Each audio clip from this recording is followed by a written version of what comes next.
Chapter 1492. Heaven-splitting sword. Ji Tianqing roared. He held the sword of burial of heaven with both hands and slashed with all his might.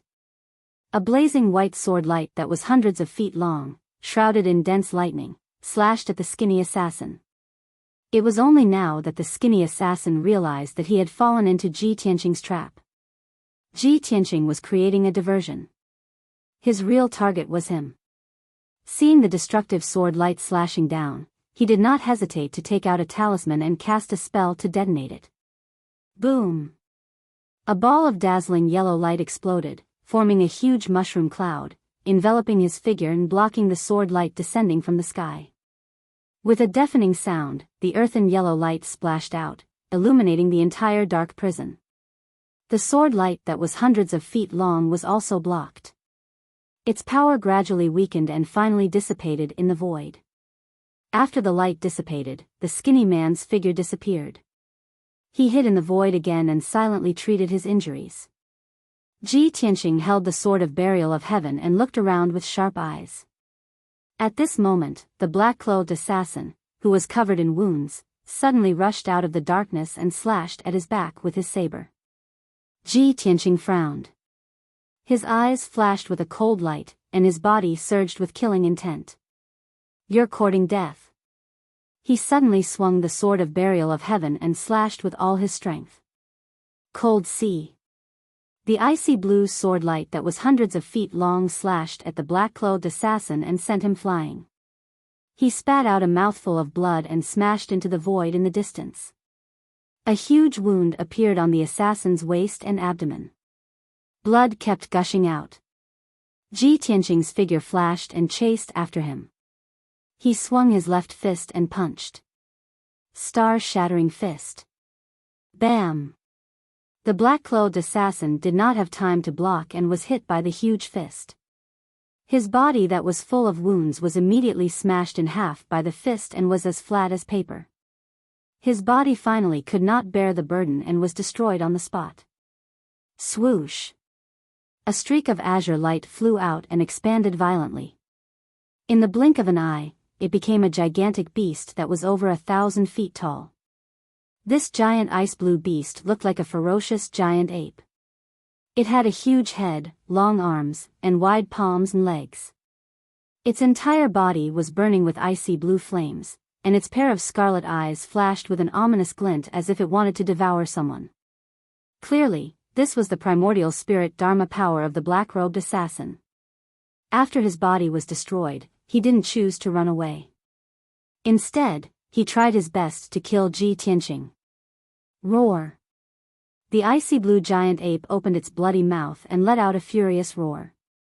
It waved its palms and shot out icy blue light beams toward Ji Tianqing. Ji Tianqing hurriedly used divine concealment step and quickly teleported away. At the same time, his body lit up with golden light as he summoned his golden primordial spirit sword. Shwa! A giant golden sword that was thousands of feet tall appeared in the void behind him, illuminating half of the dark cage. Slash! Ji Tianqing stood proudly in the air. He pinched his fingers together and controlled the giant golden primordial spirit sword to slash at the icy blue giant ape. Bang! Bang! The icy blue light pillars that filled the sky were all shattered, and a series of muffled sounds rang out.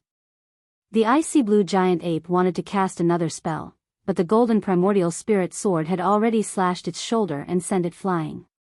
A huge gap appeared on its broad and majestic shoulder on the spot, and countless blue light fragments burst out.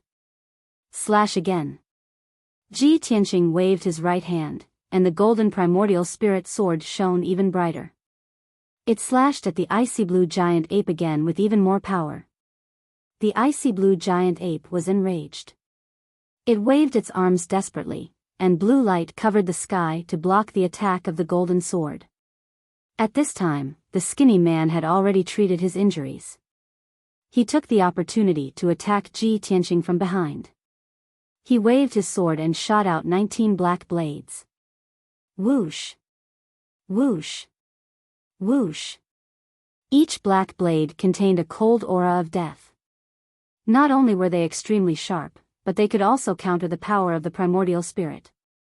He thought that Ji Tianqing's primordial spirit had already flown out, and he was at his weakest.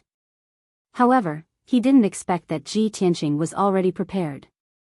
Just as the dozens of pitch-black swords were about to pierce Ji Tianqing, a golden light flashed behind his back, and a pair of broad wings wrapped around him. Bang! Bang! Bang! Bang! The black blades hit the golden wings, and a series of muffled sounds rang out. Ji Tianqing's body trembled, and his golden wings flashed with golden light. However, the 19 pitch-black swords were shattered into pieces, and Ji Tianqing was unharmed. The skinny assassin gritted his teeth when he saw this, but he could only hide in the darkness and continue to look for a chance to sneak attack. After a while, Ji Tianqing controlled the golden primordial spirit sword to beat up the icy blue giant ape. Countless wounds and cracks appeared on its body. The icy blue giant ape could collapse at any moment and be completely slain by Ji Tianqing.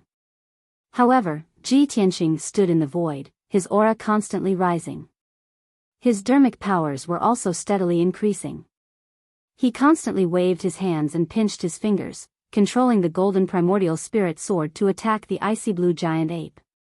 Furthermore, he was frantically accumulating his strength, taking the opportunity to break through to the fifth firmament essence soul realm. His white robes fluttered in the wind, and his long hair fluttered in the wind. Around him, dark golden halos lit up one after another, flashing with resplendent brilliance. At that moment, he was no longer as wretched as before, when he was pincered by the three assassins.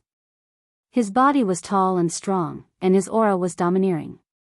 His entire body emanated a powerful and mysterious aura. The icy blue giant ape sensed that his aura was surging. It felt an increasing sense of danger, and it was anxious, but there was nothing it could do. The skinny man hiding in the darkness also noticed something. He immediately revealed a look of shock as he exclaimed inwardly. Heavens! This darn bastard is trying to break through to the fifth firmament essence soul realm in the middle of battle? How is this possible? How can he be so confident and bold? How can he break through at this moment? Everyone knew that there was an 80 to 90% chance of failure when a warrior attempted to break through a realm bottleneck. The chances of success on the first try were extremely small. Once the breakthrough failed, they would expend too much dermic powers and enter a temporary state of weakness. In a weakened state, a warrior would find it difficult to use dermic powers, leaving them with only 20 to 30% of their combat strength. Therefore, almost all warriors would choose to enter seclusion in a chamber if they wanted to break through to the next realm. It was extremely rare and dangerous for someone like Ji Tianqing to break through in the middle of a dangerous battle. As long as he failed to break through, it was equivalent to certain death. There was no chance of survival. Yet, he had chosen to do so. No. I can't allow him to continue his breakthrough. With his current strength, he can already fight me to a draw. If he succeeds by chance and breaks through to the fifth firmament essence soul realm, I'm afraid I won't be his match. After the skinny man calmed down, he charged at Ji Tianqing without hesitation and attacked with all his might. 10,000 blades in a single strike. He released his most violent dermic powers as he brandished his sword, sending out cold stars that enveloped Ji Tianqing's figure. Chapter 1493. Swish. Swish. Swish. Thousands of cold stars rained down from the sky. Even 100,000-foot-tall mountain would be reduced to ruins by the cold stars, reduced to dust. However, just as the dense cold stars were about to hit Ji Tianqing, they were blocked by the golden wings. Ding! Ding! Ding! A series of crisp sounds rang out, as though metal had struck metal. The wide pair of golden wings protected Ji Tianqing very tightly. After withstanding thousands of cold stars, the golden wings had lost more than half of their power and had dimmed significantly. Swoosh! The golden wings disappeared and turned into a wide golden cloak that draped over Ji Tianqing's back. He was safe and sound, and his circulation had not been interrupted. His dermic powers and aura were still rising rapidly, reaching an even higher peak and limit. Seeing this, the skinny assassin was so anxious that he gritted his teeth. The icy blue ape could not be bothered with that. It was already cracking under the onslaught of the Golden Essence Soul Sword and was desperately trying to escape. In just 3 short breaths, a strange change occurred. All of a sudden, a muffled sound exploded from Ji Tianqing's body. It sounded like a clap of thunder from the 9 heavens. A dazzling golden light surged out from his body and rushed into the sky. The entire darkness cage was illuminated by the dazzling golden light, revealing every detail. A sacred and mighty aura burst out from his body and spread out in all directions, enveloping a radius of more than 5 kilometers. His flesh and skin shimmered with a dark golden light. His 108,000 pores opened and released a powerful aura. At that moment, he had his eyes closed and his arms wide open with a calm expression, as though he was hugging the sky. His long hair and golden cloak fluttered as his body emitted a sacred golden light. The aura and bearing that belonged to a peerless genius and a supreme expert was perfectly displayed on his body. His strength and aura were more than 3 times stronger than before, becoming as vast and unfathomable as the sea. Upon seeing this scene, the skinny assassin and the icy blue ape were shocked. They found it unbelievable. They could not believe that Ji Tianqing had successfully broken through. In less than 15 minutes, he had broken through the martial Dao bottleneck and reached the 5th firmament essence soul realm. This was simply inconceivable. After coming to their senses, the shock in the hearts of the 2 assassins dissipated, replaced by despair. Despicable little bastard. He actually succeeded. It's over. He has broken through to the 5th firmament essence soul realm and his strength has increased 3-fold. Even I am no match for him. The plan is going to fail. This thought flashed through the thin assassin's mind, and he immediately thought of retreating, and decided to quietly escape. He was an elite assassin who would do anything to complete his mission, including sacrificing the lives of his companions and brothers. However, he would always remember that the most important thing for an assassin was to remain calm and rational. Even though he knew that it was impossible and that his plan was going to fail, he would not sacrifice his life for nothing. After all, he was only an assassin who was ordered to kill, not a loyal and courageous death warrior. Shwa! The lean assassin's figure disappeared into the darkness. He quietly retreated to a dark corner, wanting to leave the dark prison. But at that moment, Ji Tianqing opened his eyes and turned to look at him. That pair of deep and boundless pitch-black eyes clearly revealed a disdainful sneer, as well as a dense killing intent. Although the lean assassin was invisible, he felt like he was being stared at by Ji Tianqing, as though he had been seen through. Oh no! His body trembled as his expression changed. He hurriedly sped up to escape to a dark corner. However, it was already too late. Shwa! Ji Tianqing's figure flashed as he teleported more than 5 kilometers away. He came to the lean assassin's side and blocked his path. The lean assassin bellowed with a ferocious expression. He frantically brandished his sword, sending out hundreds of sword flashes. Go to hell! Ji Tianqing's lips curled into a contemptuous sneer. He struck out with heaven-capturing palm with his left hand, while his right hand sent out a dazzling cold beam with his sword. Boom! There was a crisp explosion as the dazzling golden heaven-capturing palm collided with the hundreds of sword flashes, shattering into pieces. On the other hand, the cold light from the heaven barrier's sword pierced through the thin assassin's body and exploded inside his body. Bam! A dazzling cold beam exploded in the dark void, like a mushroom cloud rising into the sky. The lean assassin's body exploded into pieces of flesh and blood that splattered in all directions. In the rain of blood, a black shadow flew out and was about to escape from the dark cage. However, Ji Tianqing had been waiting for his primordial spirit to appear. He hurriedly waved his left hand, sending out a golden divine flame. God-slaying spear. The mysterious and turbulent golden flames instantly condensed into a 10-foot-long golden divine spear. It pierced the black shadow with a loud bang. With a dull explosion, the black shadow was shattered by the golden divine spear. It turned into wisps of black light that dissipated into the void. The lean assassin, who was at the 8th firmament essence soul realm, was killed by Ji Tianqing just like that. In the dark prison, only he and the giant ice snow ape were left. The giant ice snow ape had witnessed the death of the lean assassin with its own eyes. It was scared out of its wits and was filled with despair. When Ji Tianqing flew towards it, it knew that it could not escape and that it would definitely die. Therefore, it wanted to self-detonate its primordial spirit dharma power. Phew! The giant ice snow ape's body swelled violently as it flashed with blue light. Its aura also became extremely violent and chaotic.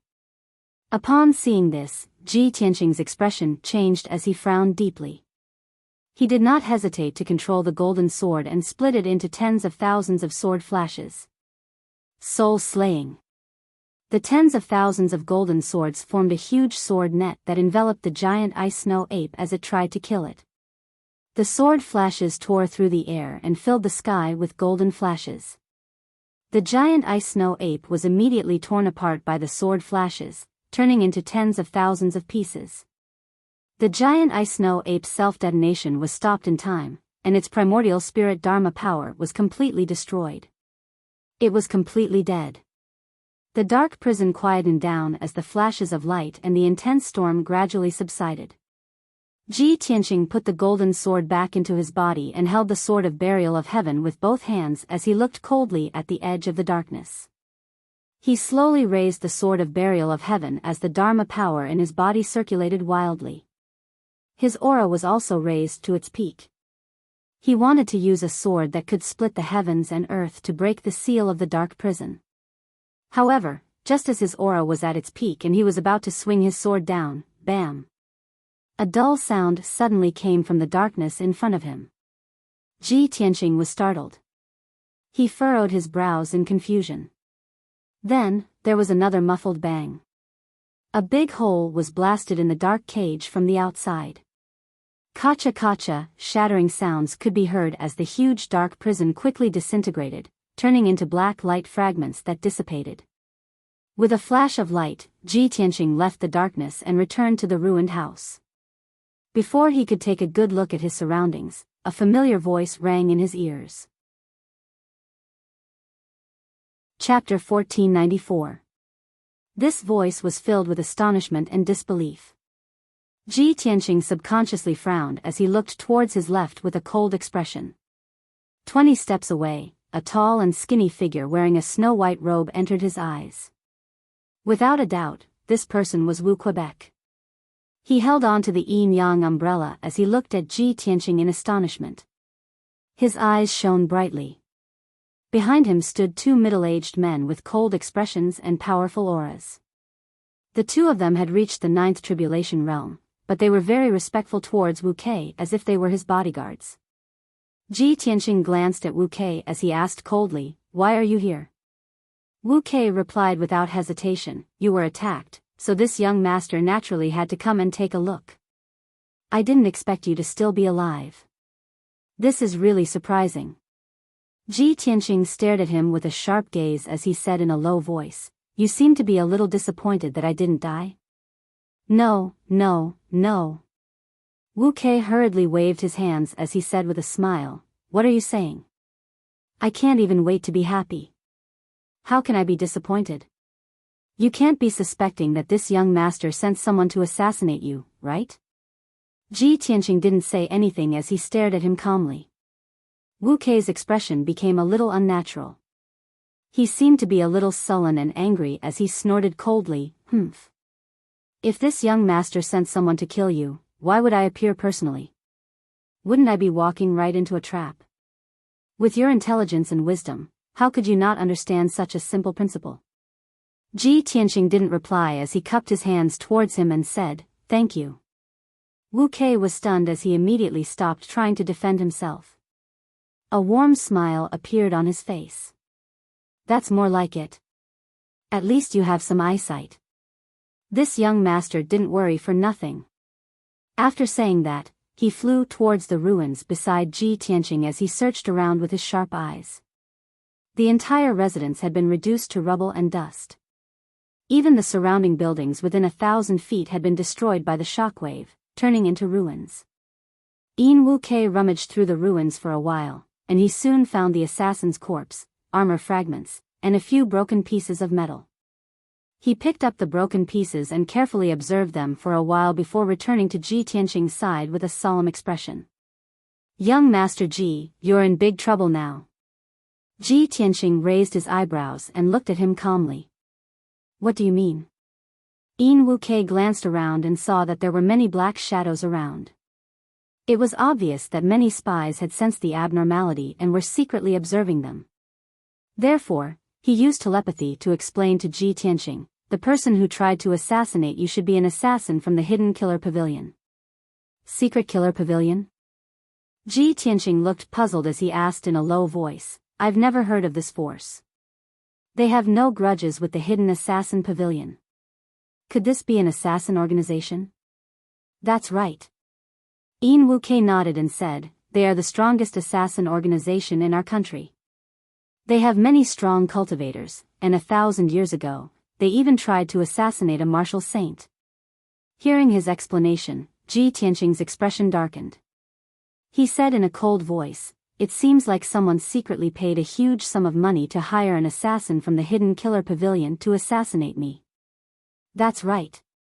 Yin Wuke nodded and said in a playful tone, "You've just arrived and have no grudges with the major forces in our country. However, you offended some geniuses during the ranking battle.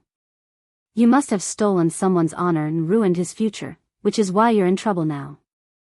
Ji Tianqing immediately recalled the words Lan Yiqing had said before he left the arena after being defeated by him, as well as the look of hatred in his eyes. His expression was cold as he said in a proud tone, "I had no intention of blocking anyone's path, and I didn't want to have anything to do with the forces of the Chu Yun Empire. Since that person wants to kill me, then bring it on. What do I have to fear?" Yin Wuke looked at him with burning eyes.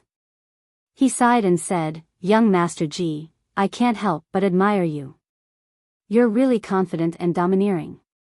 However, I have to remind you that you can't afford to offend the Hidden Killer Pavilion or that other force." Ji Tianqing's lips curled into a cold smile, but he didn't reply.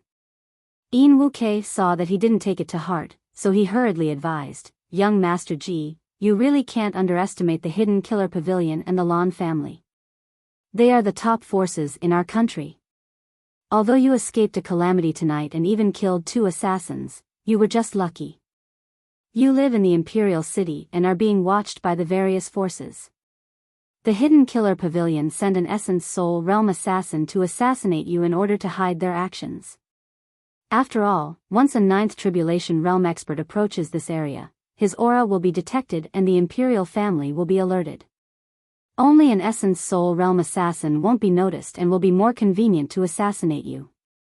If the Hidden Killer Pavilion sends a 9th Tribulation Realm assassin next time, will you still be able to survive unscathed?" Ji Tianqing naturally knew that his analysis was very reasonable. He nodded and said, "Thank you for the reminder. However, you don't have to worry too much. The Hidden Killer Pavilion's assassination plan has failed. This matter will definitely be known by the Imperial family and the various large forces. In the short term, the Hidden Killer Pavilion and that other force will definitely not dare to act rashly unless they dare to disregard the Sage Emperor's authority. In 3 days, we will leave the Chu Yun Empire and head to the Clear Sky Pagoda. Would they dare to chase us to the Clear Sky Pagoda?" Yin Wuke was stunned for a moment, then he nodded slightly in agreement. "Not bad. Your analysis is very reasonable. However, you still can't let your guard down. You still have to be extra careful in these 3 days." After saying this, he thought for a moment, then said sincerely, "Young Master Ji, why don't you come back with me and stay for a few days? 3 days later, we will go and meet the Divine Envoy together. There is a manor in the south of the city. It is my private territory. Other than the Imperial family, no other force will dare to invade." Ji Tianqing thought for a moment, then asked hesitantly, "Now that I am in the eye of the storm, aren't you afraid of getting into trouble?" Yin Wuke revealed a confident smile and said proudly, other than the imperial family, I am not afraid of the other forces. They also won't dare to offend me easily. As for the sage emperor, I will personally explain it to him. You can rest assured. Ji Tianqing nodded and cupped his hands, saying, if that's the case, many thanks. Yin Wukei's smiling face became even more charming. His eyes shone brightly. It was obvious that he was in an extremely good mood. After that, he brought Ji Tianqing and left the ruins. Under the escort of 2 middle-aged guards, they quickly rushed to the south of the city. Their figures disappeared into the night. After everyone left, many experts and secret agents who were hiding in the dark came to the vicinity of the ruins. They quietly investigated the situation. These people found some fragments and quickly left the ruins, disappearing into the darkness. In a short 2 hours, more than 10 groups of secret agents and experts investigated the ruins and found many clues. After 6 hours, a long night had passed and a new day had arrived. Chapter 1495. Although the imperial family and the other major forces could find out that the assassin who killed Ji Tianqing was from the Hidden Killer Pavilion, the Hidden Killer Pavilion was powerful. However, the Hidden Slayer Pavilion was very powerful. Their connections in the Chu Yun Empire were deeply rooted. Furthermore, the Hidden Killer Pavilion was very secretive and had many experts in charge. No one was willing to offend the Hidden Killer Pavilion. Even the imperial family would not start a war with the Hidden Killer Pavilion for Ji Tianqing. Anyway, Ji Tianqing was not dead and he would leave the Chu Yun Empire in 3 days. No one wanted to cause more trouble. Just like that, the matter was left unsettled. The Hidden Killer Pavilion did not send any more assassins and the mastermind did not make any further moves. Of course, the Hidden Killer Pavilion had offended the Sage Emperor by looking down on him. They would definitely be suppressed by the Sage Emperor in the future. The eyes of the various forces were focused on Yin Wu Quebec. His mansion in the south of the city had become the focus of attention. Many forces were guessing that Yin Wu Kei must have a motive for being so close to Ji Tianqing. As for the imperial family, there were also rumors from the imperial palace. It was said that on the second morning of the incident, Yin Wu Kei personally went to the imperial palace to meet the Sage Emperor and had a long talk with him. No one knew what they talked about. Everyone only knew that in the next 3 days, Ji Tianqing stayed in Yin Wu Kei's mansion and did not show his face. The Sage Emperor did not express any opinions on this matter and seemed to have silently agreed. 3 days passed quickly. On this morning, when the sun rose from the east, countless citizens had gathered in the city square. There were at least 300,000 people gathered in the spacious square and were discussing with anticipation. Today was the day of the arrival of the Clear Sky Pagoda's messenger. The 15 young geniuses were also going to leave the Chu Yun Empire and head to the Clear Sky Pagoda. Almost all the citizens knew that the Clear Sky Pagoda was the holy land of martial arts and the place where the Divine Master taught. It had a revered and holy status. No one had seen the Clear Sky Pagoda with their own eyes and had never bathed in its divine light. However, everyone knew that every time the messenger of the Clear Sky Pagoda arrived in the imperial city, it would bring along a sky full of divine light. Under the envelopment of the divine light, flowers fell from the sky and green lotuses surged from the ground. There were even thousands of rays of multicolored light and thousands of strands of auspicious qi.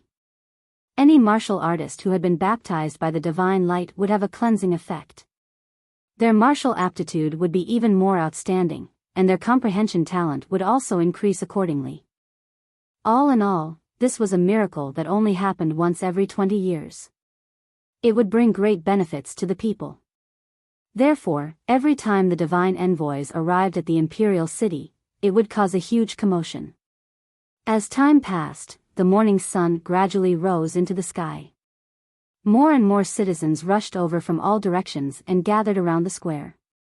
The huge square was surrounded by people, and not even a drop of water could trickle through. As far as the eye could see, it was packed with people. The number of people present today was even more than the number on the day of the ranking battle, reaching almost 600,000. In the middle of the square, there were already over 100 people lined up in an orderly formation on the arena that was 1,000 feet above the ground. They were all standing respectfully. They were the civil and military officials of the Chu Yun Empire and the 15 young geniuses. Not long after, Great Emperor Chu Yun, the Holy Master, and the 8 nobles also stepped onto the stage and stood in front of everyone. The arena was silent. Everyone's faces were solemn, and their hearts were filled with anticipation. The 600,000 citizens in the square also remained silent. They looked up at the sky with excitement and waited in silence. When the sun was high in the sky, a dazzling golden light suddenly lit up in the southern sky. It was a belt of dazzling golden light. It was as fast as lightning, and it streaked across the sky toward heavenly Cloud City. The hundreds of thousands of citizens in the square immediately burst into cheers of joy. "Look, the divine envoys have arrived. We've waited for 20 years. We can finally see the divine envoys again. I've been shackled for more than 10 years. I hope that today, I can bathe in the divine light and successfully break through." The cheers rose and fell, and they converged into a torrential sound wave that reverberated through the sky. On the arena, Ji Tianqing, Wu Kei, and the dozen young geniuses all turned their heads to look at the southern sky. Their eyes were filled with anticipation. Wu Kei stood beside Ji Tianqing. Seeing Ji Tianqing's calm expression, Wu Kei transmitted a message to remind him, "Mr. Ji, when the godly light descends, you must focus on refining it. It will be extremely beneficial." Ji Tianqing only nodded slightly and didn't say anything. In the blink of an eye, the dazzling golden light flew into the imperial city and arrived above the square. Instantly, the sun in the sky was blocked out. Half of the imperial city was enveloped by the divine golden light. Heaven and earth were filled with dazzling light, and the air was filled with extremely dense heaven and earth spirit chi. Within the golden light and clouds, there was a sacred and solemn guard of honor. More than 100 guards in golden armor, each of them handsome and heroic. They held golden halberds in their hands and had treasured swords at their waists. They looked very dignified. There were also over 100 young and beautiful maids, dressed in exquisite dresses, holding all kinds of musical instruments, playing the beautiful sounds of nature. 100 guards and 100 maids clustered around a luxurious golden carriage. The golden carriage was more than 100 feet wide. It was gilded with gold and inlaid with tens of thousands of precious gems and divine jades. Its design was extremely exquisite and beautiful. Without a doubt, this was the carriage of the Clear Sky Pagoda's envoy. It was a symbol of his prestige and extraordinary status. The sage emperor looked up at the golden carriage in the sky and saluted first. He bowed and shouted, "Welcome to Heavenly Cloud City, divine envoy." As the sage emperor's voice fell, the sage emperor, the civil and military officials, as well as the hundreds of thousands of commoners, all knelt on the ground and kowtowed respectfully. "Welcome to Heavenly Cloud City, divine envoy." The uniform shouts converged into a deafening torrent of sound waves that resounded through the clouds. The sage emperor maintained a bowing posture. The civil and military officials, as well as the hundreds of thousands of commoners, also maintained a kowtowing posture. They were very sincere. The golden carriage high in the sky gradually lit up with dazzling rainbow-colored divine light. A tall and burly figure walked out of the golden carriage and stood on the golden auspicious cloud. This person wore a purple robe with dragons and phoenixes carved on it. The lapel of the robe was embroidered with the pattern of stars, sun, and moon. He looked very noble. He was a middle-aged man with a dignified face. He had a beard and a golden crown on his head. His temperament was dignified but elegant. He had the ethereal aura of an otherworldly expert. Obviously, he was the envoy sent by the Clear Sky Pagoda to receive them. He looked down at the entire square from above. His eyes swept over the civil and military officials, the 15 young geniuses, and the hundreds of thousands of commoners. His voice was loud and solemn as he said, "Clear Sky is virtuous. It benefits the common people. It enlightens and nourishes all living things." He chanted some kind of sacred incantation. His hands slowly unfurled a dark golden scroll. Suddenly, a rainbow-colored divine light gushed out of the scroll. It poured down like a torrential flood and enveloped the entire square. The area completely turned into a world of golden light. Hundreds of thousands of people were bathed in the divine light. Their bodies were undergoing subtle and mysterious changes. Their strength and talents were also rapidly increasing. Chapter 1496. Under the cover of the vast heaven divine light, half of the city, with the plaza as its center, became a world of dreams. The sky and the ground were filled with dazzling and colorful scenes. Life flourished and spirit chi surged, transforming into a dense seven-colored spirit mist that swept out like a tide. The hundreds of thousands of people prostrated on the ground, intoxicated as they devoured the divine light. They enjoyed the refreshing feeling of bathing in the spring breeze. Their spirits and complexions became energetic and high-spirited. Their bodies underwent minute changes, and their talent and potential were also imperceptibly rising. Originally, there were many old and weak people in the crowd, as well as martial artists who were heavily injured.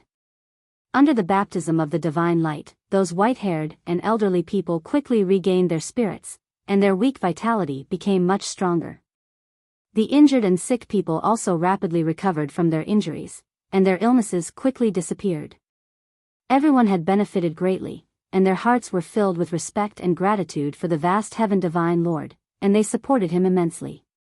Even the civil and military officials on the stage, as well as the 10-some young geniuses, were silently growing stronger and more talented. Ji Tianqing, Yin Wuk, Lan Yiqing, Kuang Long, and the others all closed their eyes, silently circulating their energy to refine the energy of the divine light. Ji Tianqing's body was suffused with a golden light, and he was rapidly devouring the divine light. His talent and comprehension were also imperceptibly rising. To everyone's surprise, the heaven-mending pearl that had fused with his origin soul was also actively devouring the divine light. This way, the divine light and seven-colored spirit mist in a radius of several thousand feet all surged into his body like rivers flowing into the sea. He was like a bottomless pit, madly devouring the world's spirit chi and divine light. His speed was several dozen times faster than the other geniuses. The golden divine light and seven-colored spirit mist danced around him, forming a seven-colored vortex that was extremely dazzling. The surrounding geniuses and civil and military officials were all immersed in the baptism of the divine light. Suddenly, everyone sensed that the divine light and spirit chi had become thinner, and they opened their eyes in confusion. Then, they saw Ji Tianqing surrounded by a seven-colored vortex, which was madly devouring the divine light and spirit mist. Everyone was immediately dumbfounded, and they all revealed expressions of disbelief as they stared at him in shock. The 8 nobles, Saint Masters, and Saint Emperors were also alarmed. They all turned their heads to look at him with strange expressions. After a while, the young genius and the civil and military officials came to their senses and glared at him, their hearts filled with anger and dissatisfaction. Lan Yiqing and the other young geniuses, in particular, looked at him coldly with hatred and murderous intent. After all, he alone had devoured about 80% of the divine light and spiritual mist in the arena. The other geniuses and civil and military officials also wanted to use this rare opportunity to greatly improve their talent and strength. Now, 80% of the divine light and spiritual energy had been snatched away by Ji Tianqing. Under the watchful eyes of the crowd and the oracle watching from the sky, no one could stop Ji Tianqing, nor could they fly elsewhere to devour the divine light. Everyone could only suppress their anger, maintain a respectful attitude, and devour the remaining 20% of divine light and spiritual energy with all their strength. After a while, the purple-robed oracle on the golden auspicious cloud noticed the abnormality in the arena. He frowned as he looked at Ji Tianqing, who was in the crowd. When he saw the seven-colored vortex, a look of surprise flashed across his eyes. Ordinary people did not know that the clear sky divine light that the purple-robed oracle had released came from the mysterious scroll in his hand. It was a divine artifact, the clear sky diagram, which was made by the divine master Taihao himself. It was a divine artifact that was made to educate and nurture the people. When the purple-robed oracle activated the clear sky diagram and released the clear sky divine light, it would cover half of the city and benefit millions of people. It would also benefit the people equally. Other than the martial sages, no one could monopolize the spiritual chi and divine light. The martial sages were basically the saint emperors and saint masters of the various empires. They would not disregard their status and snatch the divine light. Therefore, Ji Tianqing's situation was extremely rare. The purple-robed oracle had controlled the clear sky diagram for more than 1,000 years. He had only encountered such a situation once, and it was 800 years ago. The person who could monopolize the divine light and spiritual chi was a peerless genius with the abyss body. He was born with the ability to devour all kinds of spiritual chi and spiritual chi. Now, the genius with the peerless treasure body had long become a martial saint whose name had shaken the world. That person sat in the clear sky pagoda and was the great guardian. Thinking of this, the purple-robed oracle's pupils constricted and a look of surprise flashed across his eyes. A peerless genius is going to appear in the small Chuyun Empire? Although he was an expert who had cultivated for more than 1,000 years, his state of mind was as still as water and he did not show his emotions on his face. However, at this moment, his heartbeat sped up and his eyes shone brightly. He stared at Ji Tianqing as if he wanted to see through Ji Tianqing. However, Ji Tianqing was immersed in cultivation. His primordial spirit and spiritual chi were increasing rapidly and he did not see the change in the oracle's expression. Unknowingly, 100 breaths had passed. The purple-robed oracle slowly put away the clear sky diagram of the 9 heavens. The divine golden light that covered the sky gradually faded and disappeared. Hundreds of thousands of citizens were still kneeling on the ground, immersed in the subtle changes in their bodies. On the stage, the sage emperor, sage master, and civil and military officials said in unison, "Thank you, Oracle, for your blessing. May the glory of the clear sky divine Lord be eternal." As they shouted, everyone bowed and kowtowed. The purple-robed oracle nodded with a dignified expression. Standing on the golden cloud, he raised his hands and said, "You may rise." Then, he looked at the Chuyun Emperor and asked in a serious tone, "Sage Emperor, where are the 15 young geniuses selected by your empire?" The Chuyun Emperor turned slightly and pointed at Ji Tianqing, Yin Wuk, and the others. The 15 young geniuses stood in a row and bowed to the purple-robed oracle. The purple-robed oracle's gaze swept across Lan Yiqing, Yin Wuk, and the others before landing on Ji Tianqing. "Young man, what is your name?" Ji Tianqing replied in a neither servile nor overbearing manner, "Ji Tianqing." The purple-robed oracle raised his eyebrows and nodded. I'll remember you. If I'm not wrong, you should be the #1 genius of the Chuyun Empire, right?" Ji Tianqing did not say much and only nodded calmly.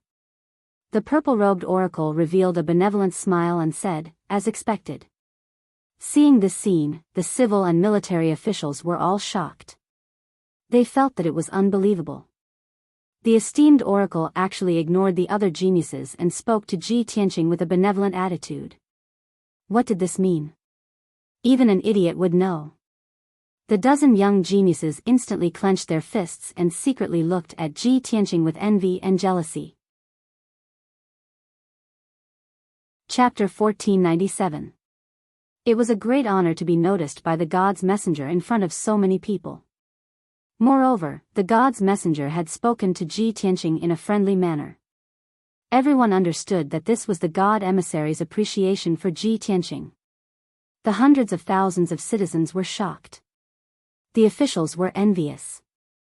The sage emperor and the sage master looked at each other and smiled proudly. Only a few young geniuses had ugly expressions.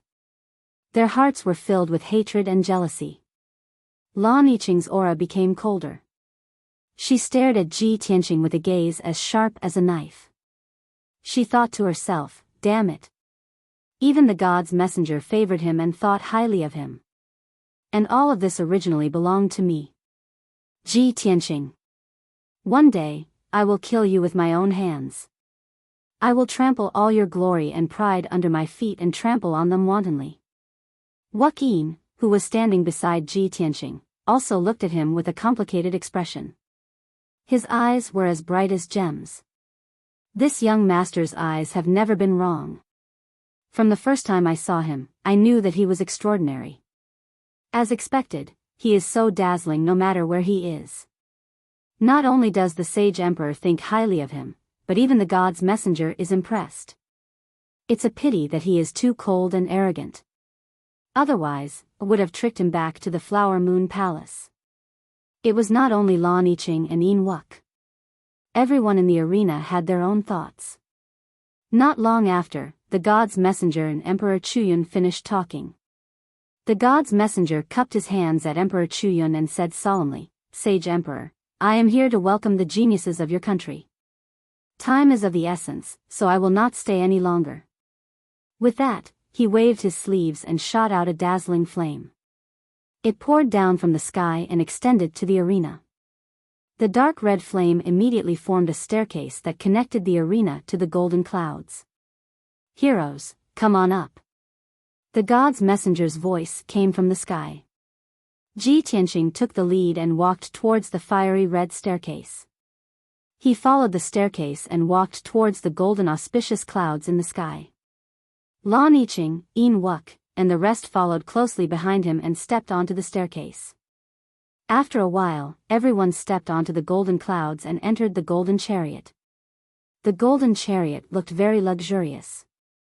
The interior was also very spacious. It could fit at least dozens of people. Ji Tianqing, Lan Yiqing, and the rest gathered in a room that looked like a big hall. They sat in 2 rows on both sides of the hall. Other than the 15 of them, there were only the god's messenger, a few maids, and guards in the golden chariot. Not long after, hundreds of maids began to play music, and the guard of honor set out on their journey. The golden clouds, the golden chariot and the guards, they flew across the sky. In a short span of 10 breaths, the golden cloud disappeared into the horizon. On the square, the civil and military officials, as well as the hundreds of thousands of people, were still immersed in joy and excitement, whispering to each other. Inside the golden chariot, in the grand hall, Ji Tianqing and the other prodigies sat on the golden floor.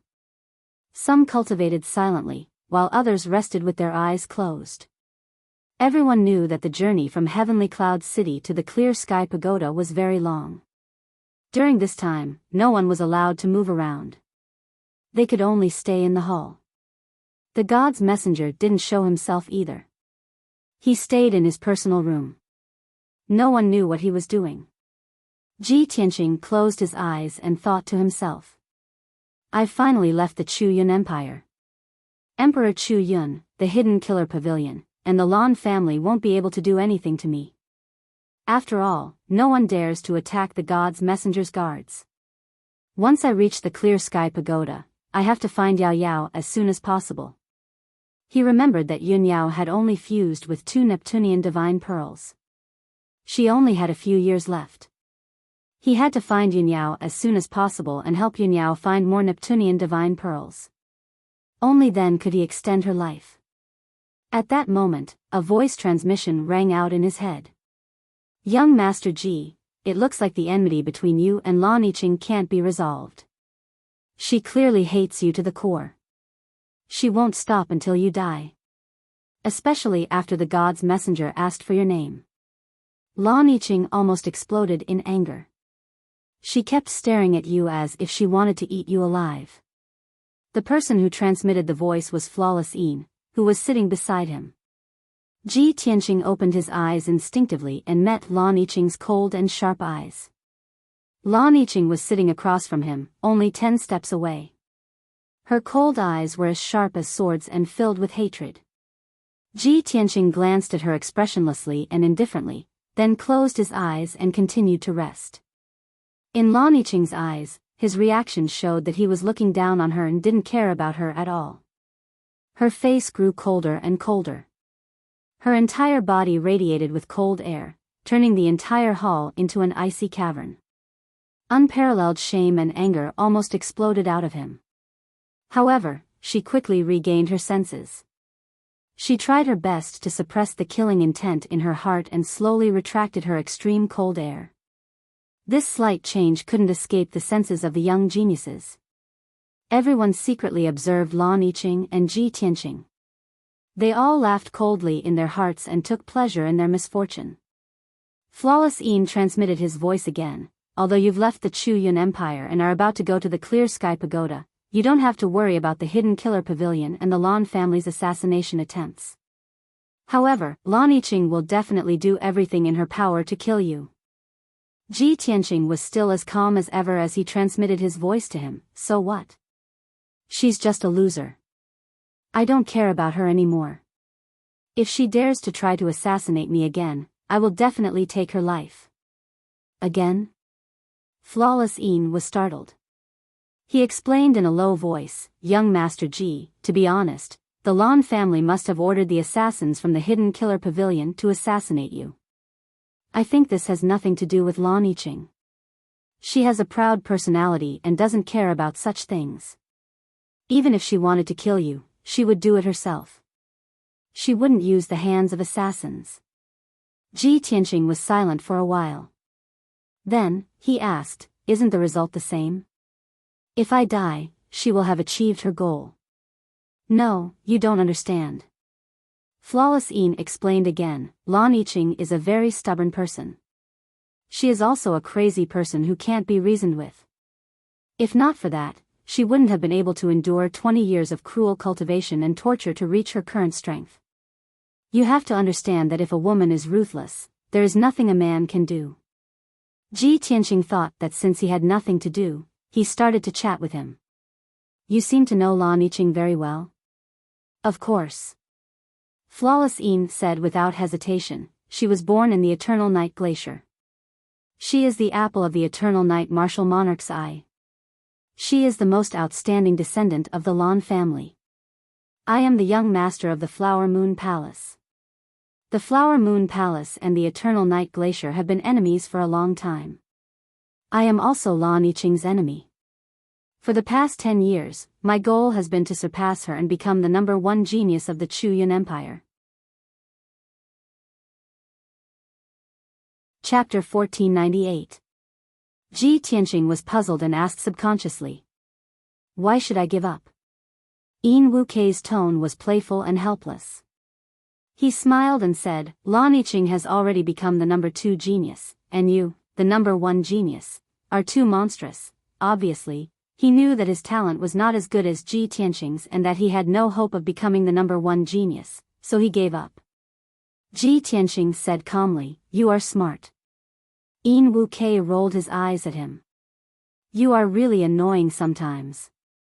Humility is a virtue, why can't you be more gentle and elegant? You will definitely have more friends." Ji Tianqing did not reply and changed the topic. "What is your goal now?"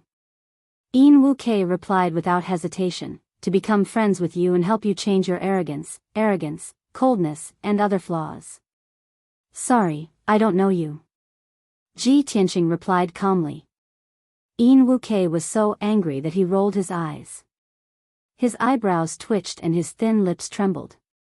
You are really annoying, I shouldn't have cared about you." Ji Tianqing was silent for a while before he said calmly, "If you were more masculine and less feminine, maybe we could be friends." Yin Wukei's anger dissipated and he said, "Humph. Flower Moon Palace is the #1 female sect in the country. There are 800 servants and 49 disciples, all of them are women. I grew up in Flower Moon Palace and have always been dressed like this. How can you blame me?" Ji Tianqing was stunned for a while before he said sincerely, "I see, then you are really pitiful." Yin Wukei was not angry. Instead, he smiled and said, "Why should I be pitiful? Aren't you envious? Don't all men like to be surrounded by flowers?" The maids and disciples of the Flower Moon Palace were all 1 in a million beauties, each with their own unique characteristics. Graceful, gentle, virtuous, lively, there are even bold and unrestrained ones, there are all kinds. If there is a chance in the future, I will bring you back to Flower Moon Palace and you can choose from thousands of beauties. Are you tempted? Have I treated you well enough?" Ji Tianqing didn't answer. He just looked at him calmly. Yin Wuke looked straight into his eyes. He could only see that his eyes were clear and deep. His gaze was cold, without a trace of desire. Even if Ji Tianqing did not say a word, he understood Ji Tianqing's attitude. He suddenly felt a little embarrassed and guilty. He hurriedly explained, cough cough. Young Master Ji, please don't take offense. I was just joking. Only then did Ji Tianqing withdraw his gaze and continue to close his eyes to rest as he sent a voice transmission to ask, tell me about the vast heaven pagoda. Wu Kei was also happy to change the topic, and hurriedly explained, I have always set becoming a god disciple as my goal, so I have some understanding of the Clear Sky Pagoda. The Clear Sky Pagoda was the place where God Lord Taihao imparted the Tao, as well as the sacred land of martial arts for the 6 great empires. It was located at the border between the Azure Dragon Empire and the White Knight Empire, atop the sacred Mount God Bestowment. Every 20 years, the various great empires would select 10 to 20 young geniuses and send them to the vast heaven pagoda to undergo guidance and training. The hundreds of young geniuses would have half a year of training and preparation time. After half a year, the vast heaven pagoda would conduct an assessment. The geniuses who successfully passed the assessment would become honorary god disciples. Every honorary god disciple is equivalent to a disciple of the Divine Lord Taihao. They have the qualifications to learn the Divine Lord's techniques, insights, array diagrams and so on. The status of a god disciple is extremely revered, and their future achievements are limitless. They have a high chance of becoming a martial saint, or at the very least, a 5 tribulation martial lord. As for the geniuses who are eliminated, they can only be sent to the divine nations in the 9 heavens and become their servants. Ji Tianqing silently listened to Yin Wukei's words. He thought to himself, half a year of preparation is actually not that significant to the young geniuses at the primordial spirit realm. Even if they could cultivate in the vast heaven pagoda, it would be very difficult for them to increase their cultivation by 1 level in half a year. I reckon that only the top geniuses of the various empires can become god disciples. As for the title of 5 tribulation martial lord, he understood after thinking for a bit. On the Shenwu continent, primordial spirit realm warriors were called powerhouses. Powerhouses who had reached the tribulation stage were called martial lords. Those who had undergone 2 heavenly tribulations were called 2 tribulation martial lords. Those who had undergone 5 heavenly tribulations were called 5 tribulation martial lords. As for martial saints above the tribulation stage, they were often called great emperors. They were very few in number, and were usually emperors or sage masters who controlled empires. Even though Yin Wukei's eyes shone brightly when he talked about the god disciples, he seemed very excited and expectant. However, Ji Tianqing was not interested in divine servants or god disciples. He only thought about how to find Yunyao after entering the vast heaven pagoda. Next, he chatted with Yin Wukei for a while and asked him about the vast heaven pagoda. It was a pity that Yin Wukei did not know much. After a few hours, the two of them calmed down and silently cultivated. Unknowingly, a month had passed. The golden cloud carried the guard of honor and the golden carriage, crossing half of the Outcloud Empire and half of the Blue Dragon Empire before finally arriving at Mount God Bestowment. This was the border between the Blue Dragon Empire and the Day-Night Empire. Within a radius of a few million miles, there were endless mountain ranges. It was afternoon, and the sky was blue. The sun was bright but not scorching hot. A gentle breeze blew through the sky, and the ground was covered with undulating mountain ranges. There were many majestic mountain peaks. Almost every mountain peak was more than 10,000 feet tall, and its peak was covered by clouds. It was hazy and indistinct. The mountain peaks were covered with dark green primitive forests, which released extremely dense green with spiritual energy and vitality.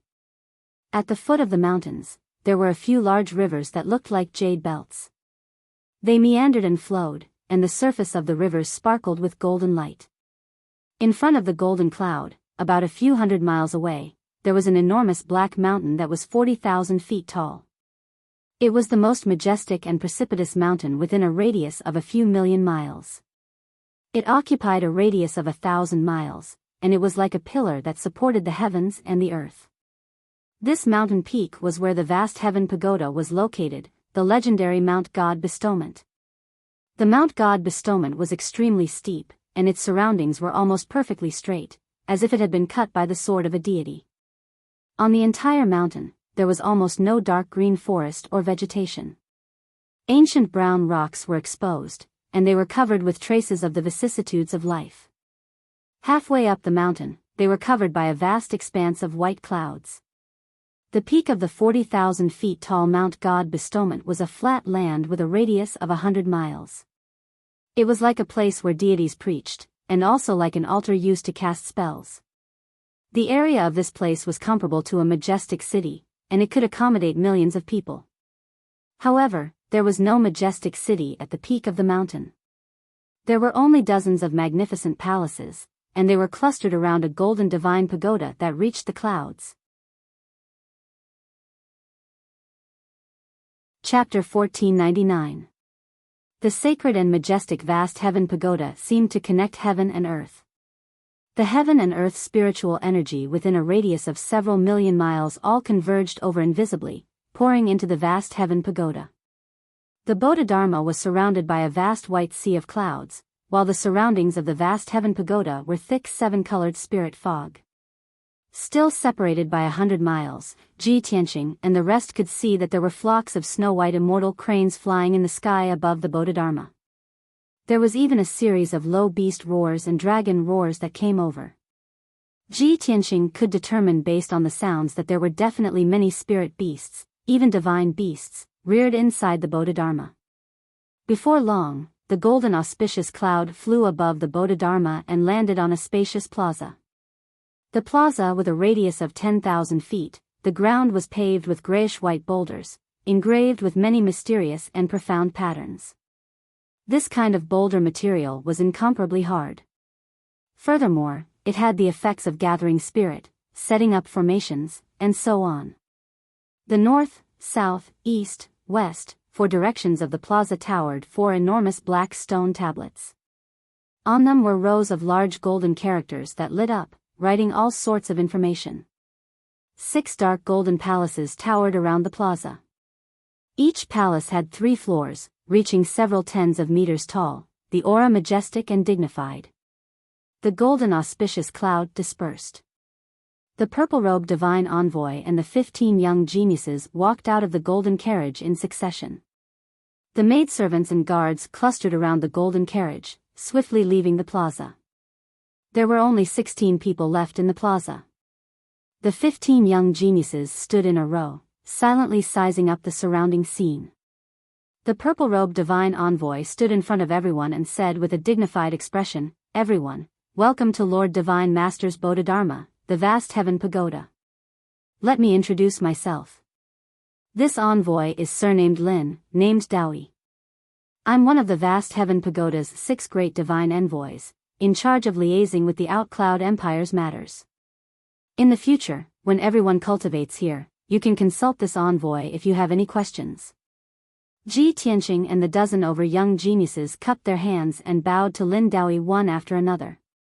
Lin Dowie pointed to the 6 palaces around the plaza and introduced, "These 6 palaces are respectively named Outcloud Palace, White Knight Palace, Azure Dragon Palace. The 6 palaces correspond to the 6 great empires.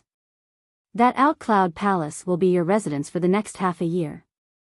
During this 6 months, you will receive the best treatment, the most abundant resources, and the guidance and teaching of the oracle. You must seize the time and opportunity to improve your strength as much as possible. Because half a year later, your fates will change. The strong would obtain glory and walk towards an even more glorious peak. The weak will be eliminated and become slaves of the God nation. They will lose their freedom and status and accept an unknown fate." The expressions of the young geniuses changed slightly when they heard this. Some people's eyes were solemn, and worry flashed in their eyes. Some people had firm gazes, as if they had made up their minds. There were also a few people whose eyes were shining with excitement and anticipation. Lin Daoi calmly swept his gaze across the crowd and said in a dignified tone, "That's all I have to say. Everyone, do your best. Now, all of you can go to Chuyun Palace to rest. I will inform you if there is anything else." With that, Lin Daoi turned around and left. Everyone watched as he left the square. Only then did they look away and walk toward Chuyun Palace. The magnificent Chuyun Palace was guarded by guards outside the gate, and there were many maids inside the palace. The entire palace could be said to be magnificent. There were carved beams and painted rafters everywhere, and it was built with gold and jade. Everyone stayed on the first floor of the palace. Everyone had their own room. There was a bedroom, a living room, a study, and a secret room. They even had 2 maids. After Ji Tianqing entered his room, he asked the 2 maids to leave. He meditated and cultivated alone in the secret room. Ever since he left the Chuyun Empire, he had been cultivating the sword Soul Dao and comprehending the 6th move of the 9 swords of the Burial of Heaven. To become an expert that could look down on others, it was not enough to rely on outstanding talent and aptitude. One had to cultivate harder than others. Wu Kei, Lan Yiqing, and the rest were the most outstanding young geniuses in the Chuyun Empire. They were also experts in the primordial soul realm. Everyone was like Ji Tianqing. After entering their rooms, they focused on cultivating. They did not want to waste any time. In the evening, in the palace of the Chuyun Empire, the simple and elegant imperial study was silent and peaceful. The afterglow of the setting sun shone through the window into the study and happened to shine on Emperor Chuyun.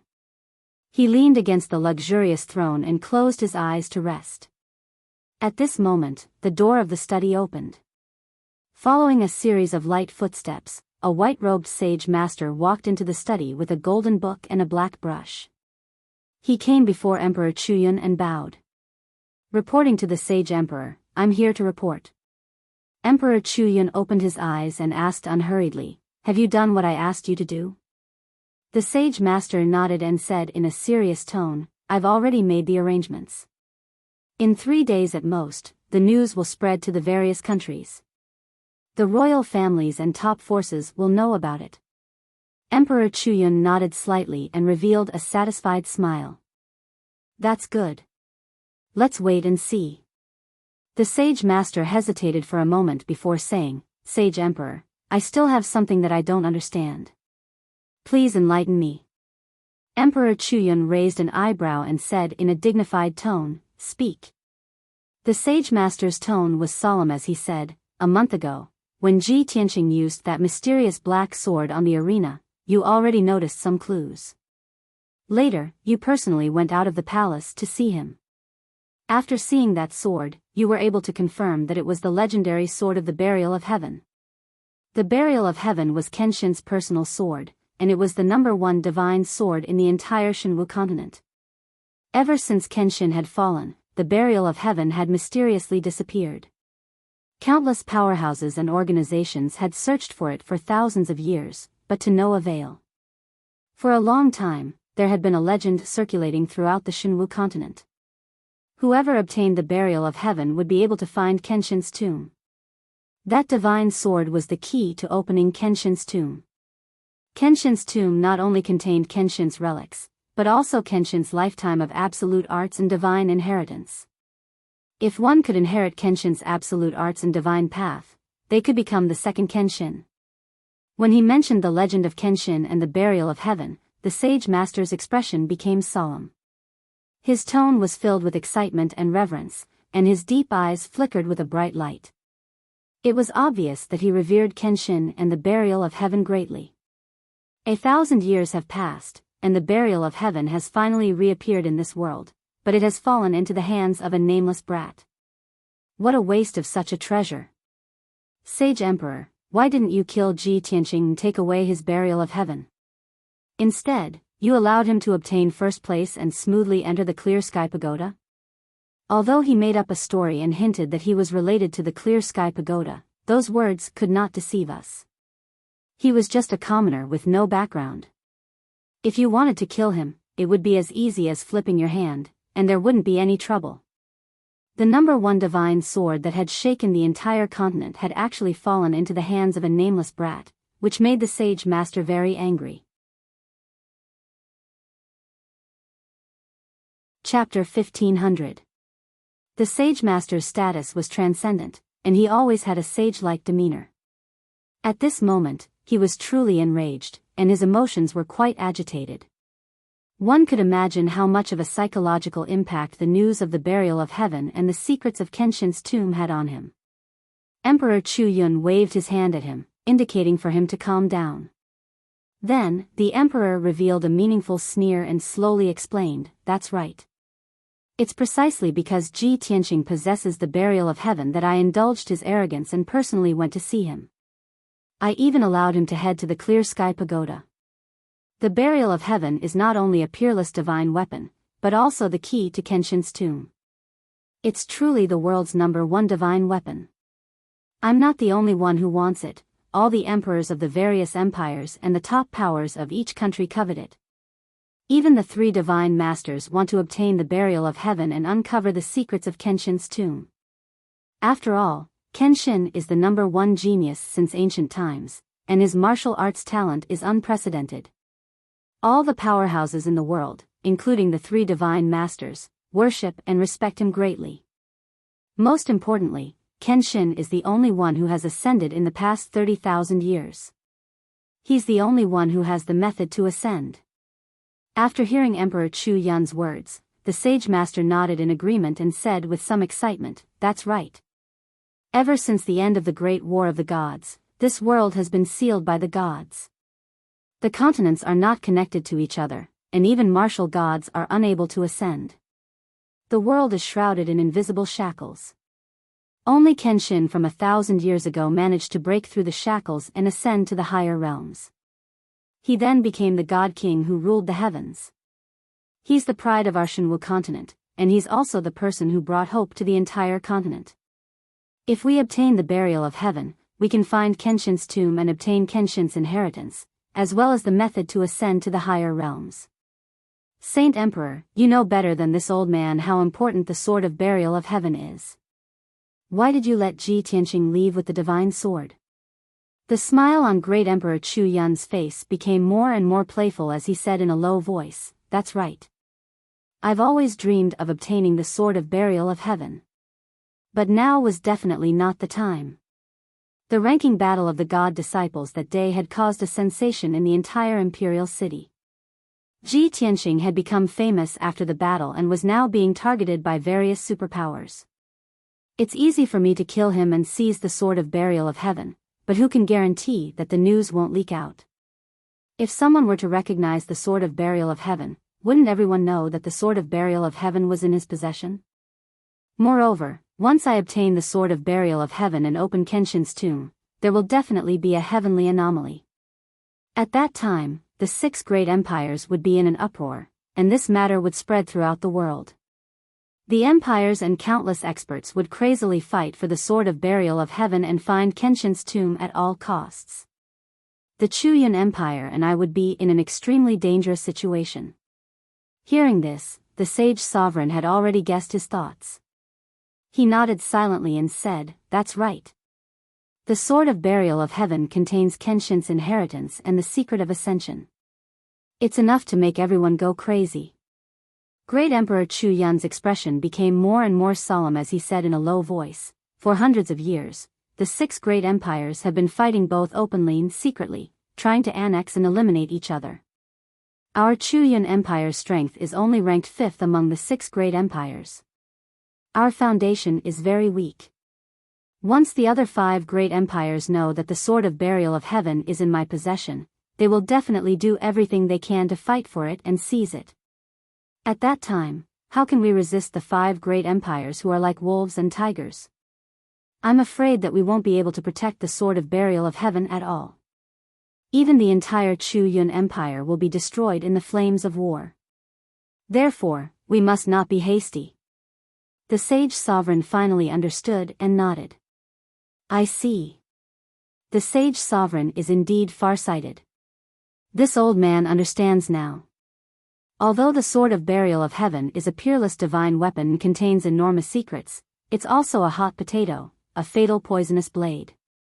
No matter who obtains the Sword of Burial of Heaven, they will become the target of public criticism and be besieged by various countries' powerhouses and various major forces.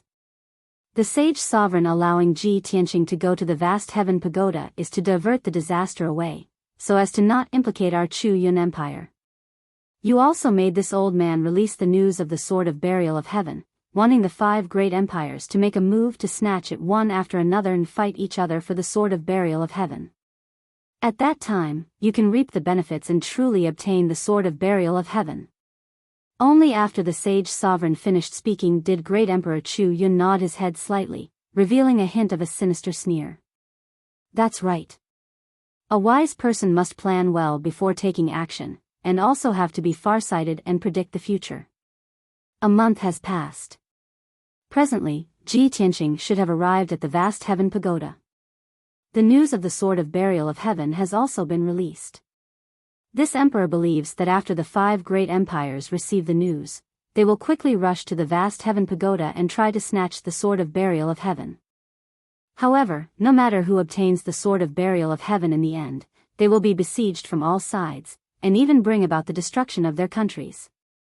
We only need to sit on the mountain and watch the tigers fight. As he spoke, Great Emperor Chu Yun's eyes flickered with a cold light, and he sneered sinisterly.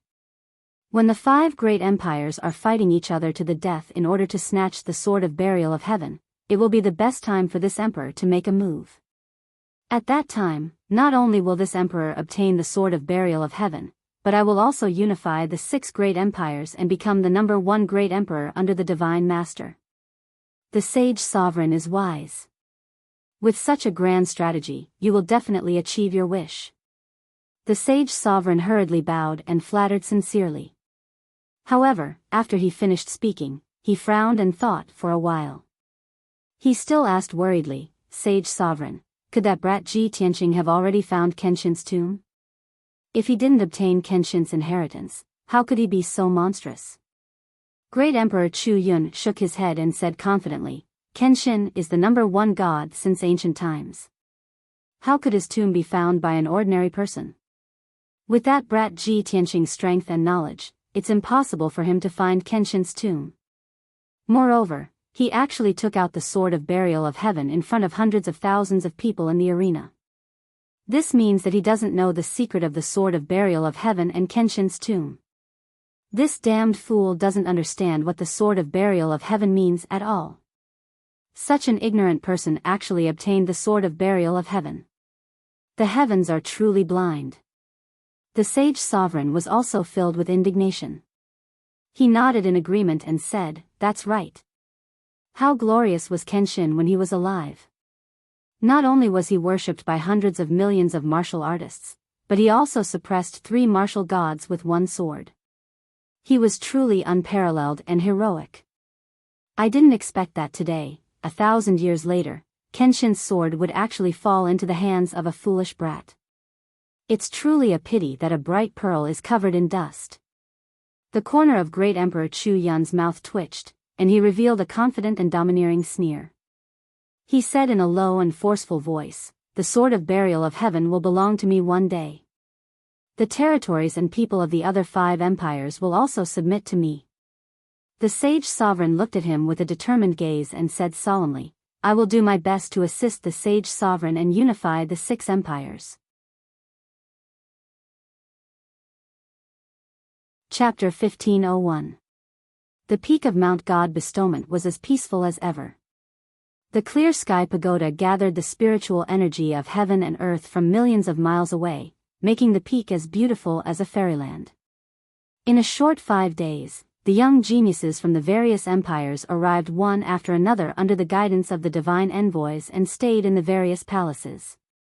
The dozen or so young geniuses from the Chu Yun Empire had been cultivating in the Chu Yun Palace and rarely showed themselves. During this period, Lin Daoi also did not come to the Chu Yun Palace. Ji Tianqing cultivated in the secret chamber for 5 days and his strength improved imperceptibly. Unfortunately, he still could not fully comprehend the 6th sword imparted by the Burial of Heaven. The 9 swords of the Burial of Heaven were incomparably mysterious. Only those who had reached the deity realm could fully grasp it and unleash its greatest power. With Ji Tianqing's strength, it was already not easy for him to master the first 5 swords. As for the 6th sword, he would probably have to wait until he reached the peak of the primordial spirit realm before he could comprehend and grasp it. Early in the morning, Ji Tianqing was meditating in the secret chamber. Suddenly, a maid's clear voice sounded from outside the secret chamber. She reported, "Young Master Ji, Divine Envoy Lin Daoi has come to visit. Please come quickly to meet him." Ji Tianqing, who was in the middle of cultivation, was immediately awakened by the maid's voice. He quickly ended his cultivation and opened his eyes. He muttered to himself, "Lin Daoi actually came to find me alone? I came to the Clear Sky Pagoda as the #1 genius of the Chu-Yun Empire. Logically speaking, should receive the best treatment and resources. Could it be that he came for this matter?" Ji Tianqing silently analyzed and felt that it was very possible. After all, he had been in the Clear Sky Pagoda for several days but had not received any resources or rewards. He got up and walked out of the secret chamber with a trace of anticipation. A maid was guarding the door of the secret chamber. When she saw him come out, she hurriedly bowed. "Young Master Ji, please follow this servant." Then, the maid led him through the corridor and the living room, and into the elegant study. When they reached the door of the study, the maid stopped and stood guard outside. Ji Tianqing stepped into the study and saw Lin Daoi standing by the window, silently looking at the clouds outside. Ji Tianqing greets Divine Envoy Lin. Ji Tianqing cupped his hands and greeted Lin Daoi. He then asked, "I wonder why Divine Envoy Lin has come to find me?" Hearing this, Lin Daoi turned around and looked at him with bright eyes, revealing a kind smile. "Ji Tianqing, I naturally have something important to discuss with you. Follow me to a place. Someone wants to see you." Ji Tianqing frowned and asked in confusion, "May I ask who wants to see me?" Lin Daoi smiled and shook his head. "You don't have to ask. Follow me and you will know." Seeing how mysterious he was, Ji Tianqing was even more puzzled. But he didn't ask any more questions. He followed Lin Daoi out of the study and left Chu-Yun Palace. The two of them passed through the plaza outside the palace and walked towards the Clear Sky Pagoda in the distance. After a while, the two of them walked to the bottom of the Clear Sky Pagoda and stopped outside a dignified and sacred palace. This palace was very exquisite and beautiful. It was more imposing and dignified than the other palaces. It was also the palace closest to the Clear Sky Pagoda. Outside the wide gate, which was 10 feet tall, there were 99 white jade steps. There were 200 guards wearing golden armor standing guard. 2 huge statues stood on both sides of the gate. One was a divine dragon, and the other was a qilin. Ji Tianqing could vaguely guess that the people who lived in this palace were either divine envoys of the Clear Sky Pagoda or protectors with a higher status than divine envoys. Lin Daoi brought him to the palace gate and stopped. He smiled and said, "Ji Tianqing, I can only bring you here. You can go in by yourself." Ji Tianqing nodded his head at him and was about to stride into the great hall. Lin Daoi hesitated for a bit, then transmitted his voice and exhorted, "You have to remember, be more respectful to that little lord. You absolutely can't offend her." Ji Tianqing's footsteps paused for a bit, feeling increasingly puzzled in his heart. But he did not ask any more. He lifted his foot and stepped into the great hall. It was only to see that inside the spacious great hall with a radius of 1,000 feet, it was a scene of splendor and splendor. The ground was paved with enormous golden bricks. There were a total of 18 pillars on both sides of the great hall. They were all vermilion with gold and carved with dragons and phoenixes. On the walls around the great hall, there were all kinds of mountains and rivers, scenes of the sun, moon, and stars, as well as some mysterious and ancient relief sculptures. The dome was inlaid with hundreds of millions of gemstones, akin to a vast sea of stars, emitting a bright brilliance, illuminating the entire great hall down to the finest detail. Ji Tianqing crossed the great hall and walked towards the north. There was a 90-foot tall platform there, on which was a spacious throne. On the left and right sides of the throne, there were 2 valiant female guards in silver armor, each holding a dark golden halberd in their hands, looking majestic and awe-inspiring. And that spacious and luxurious gilded throne was like a crescent moon. The design was very exquisite and gorgeous, exuding a sacred and noble aura. When Ji Tianqing saw this throne clearly, he felt that it was somewhat familiar, and a strange look flashed across his eyes.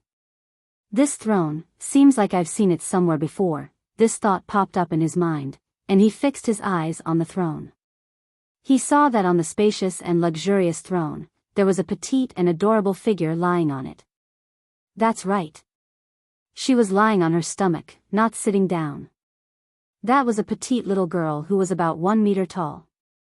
She wore a fiery red long dress, had a head full of light golden hair, and wore exquisite and adorable headdresses. Her mouth and nose were petite and adorable, but her eyes were large and clear. Her delicate little face was filled with excitement and anticipation, as red as an apple. At this very moment, she was lying on the throne, staring fixedly at a black name list, looking exceptionally focused. Seeing this scene, Ji Tianqing instantly raised his eyebrows and revealed a gentle smile. "Jojo, I didn't expect that, it's actually you." Without a doubt, that petite and adorable blonde little girl was the Jojo whom he had met once before.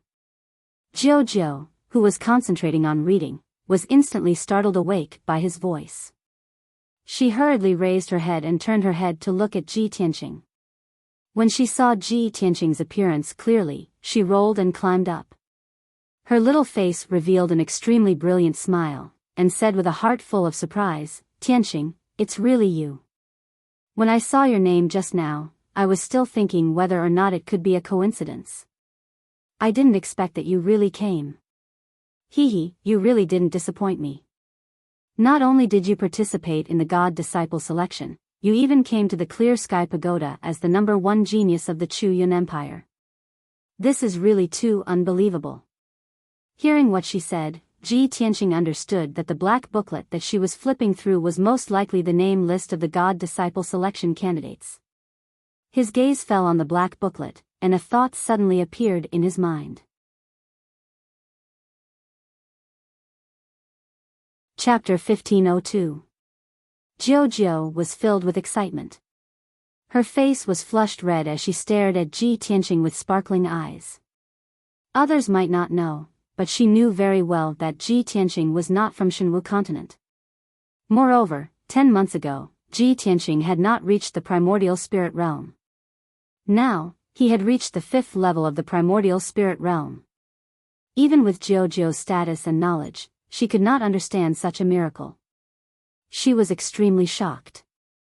At this moment, Ji Tianqing deliberated for a moment. He looked at Jojo with a solemn expression and said calmly, "Jojo, I believe you know that you are my only friend here." Jojo nodded hurriedly and said with a smile, "Yes, of course." Ji Tianqing continued, "I came to the vast divine kingdom to participate in the God-disciple selection, not to become a God disciple." Jojo was stunned. The smile on her face disappeared. She frowned in confusion.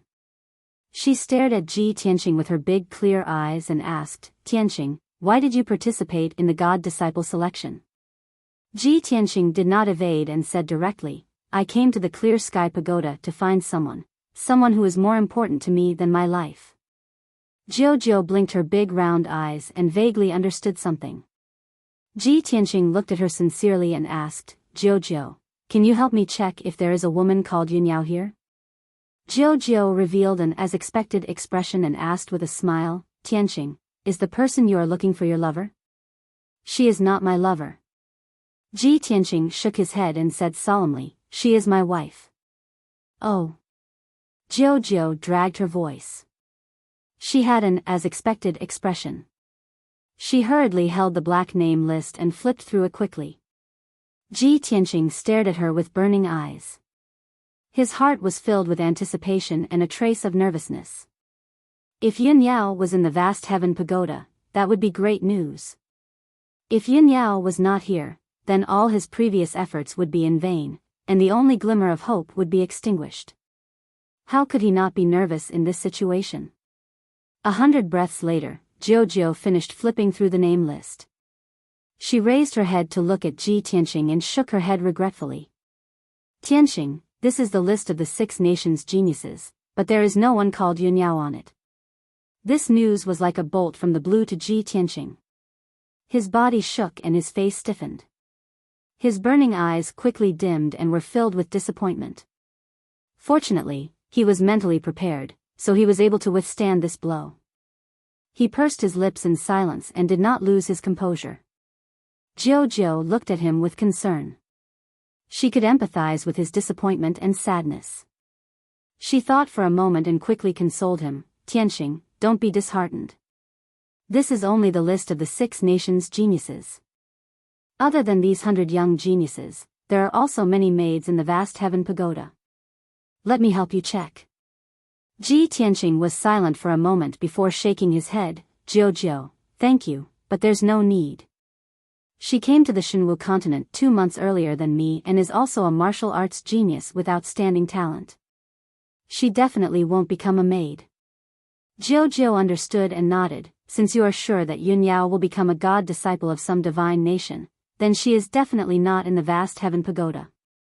In fact, she is most likely not in the vast heaven pagoda. Ji Tianxing suppressed the disappointment in his heart and pulled himself together. His expression returned to normal as he said with a firm tone, no matter where she is, I will definitely find her. Jiao, I'm sorry.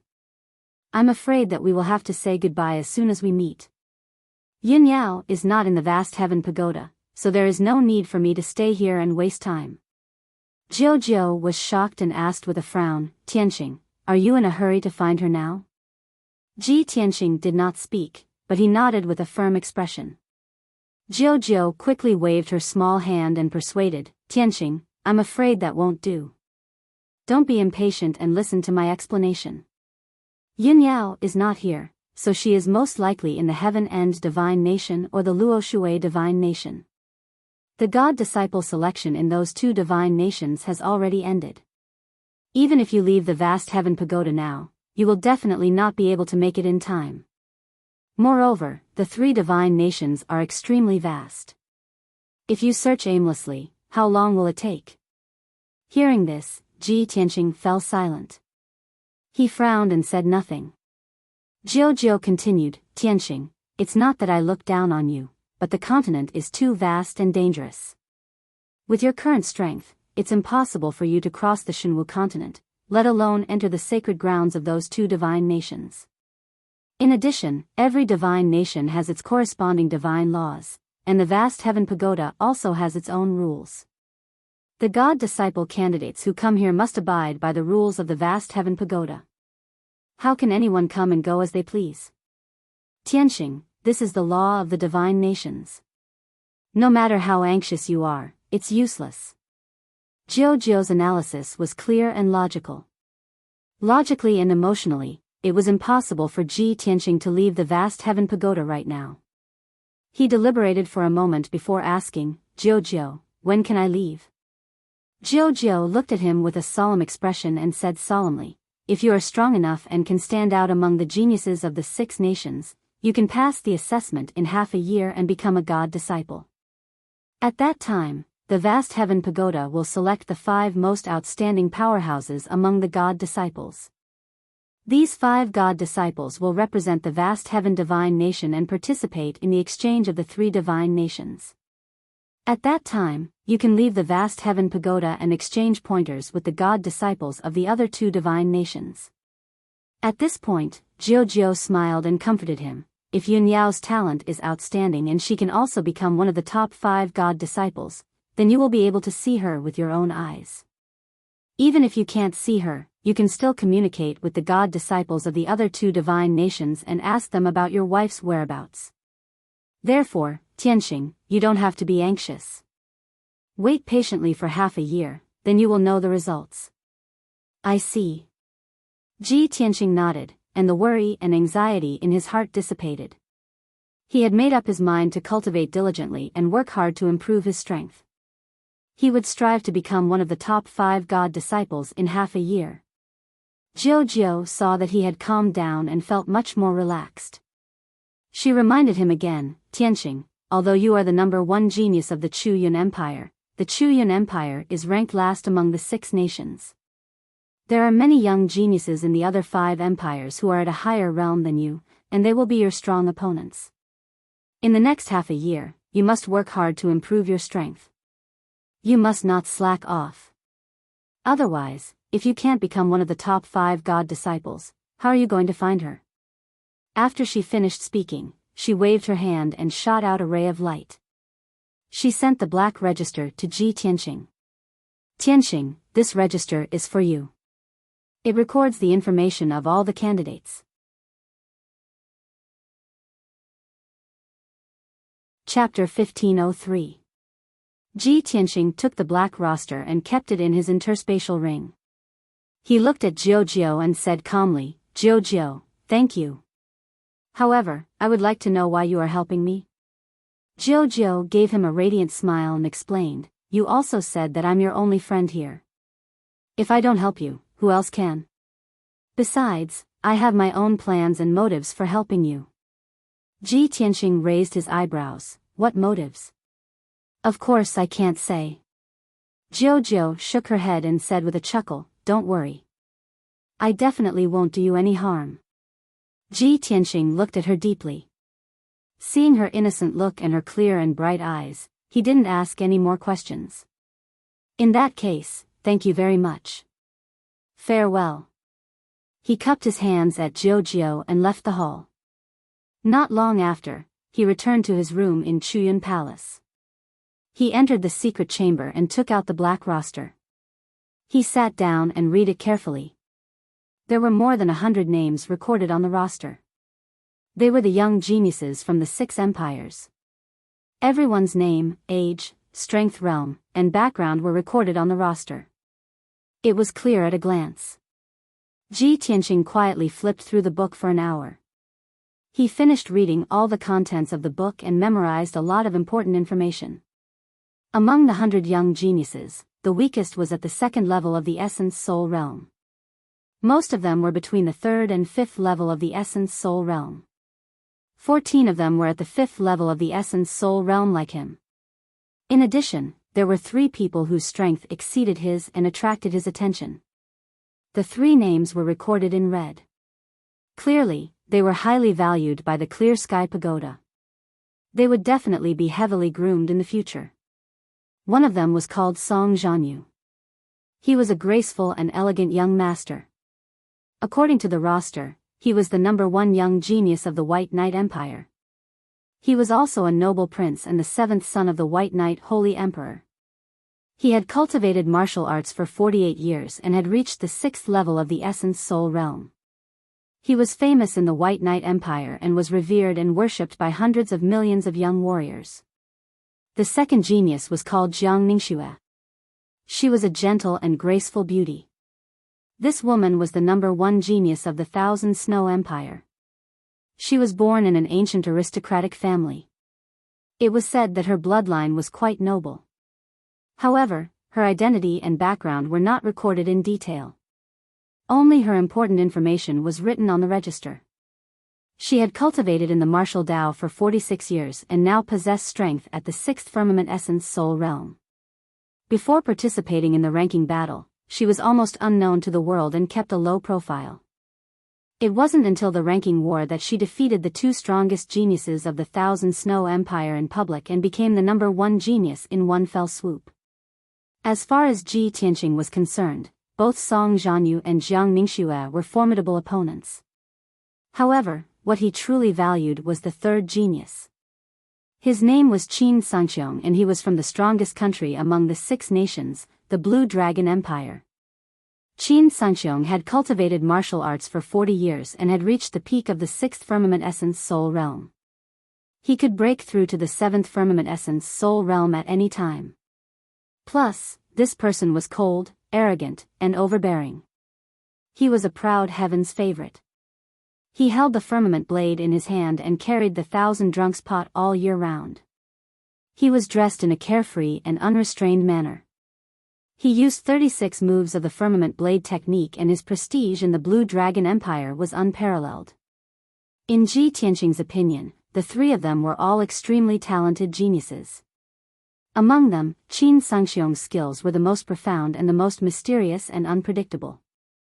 He had a premonition that Qin Sangxiong would be his strongest opponent. Although in the assessment half a year later, as long as I become the top 5 god disciples, I will be able to participate in the exchange of the 3 holy kingdoms. However, who would be willing to be second place? Who wouldn't want to be number 1 and become the most dazzling god disciple in the vast holy kingdom? Ji Tianqing murmured softly.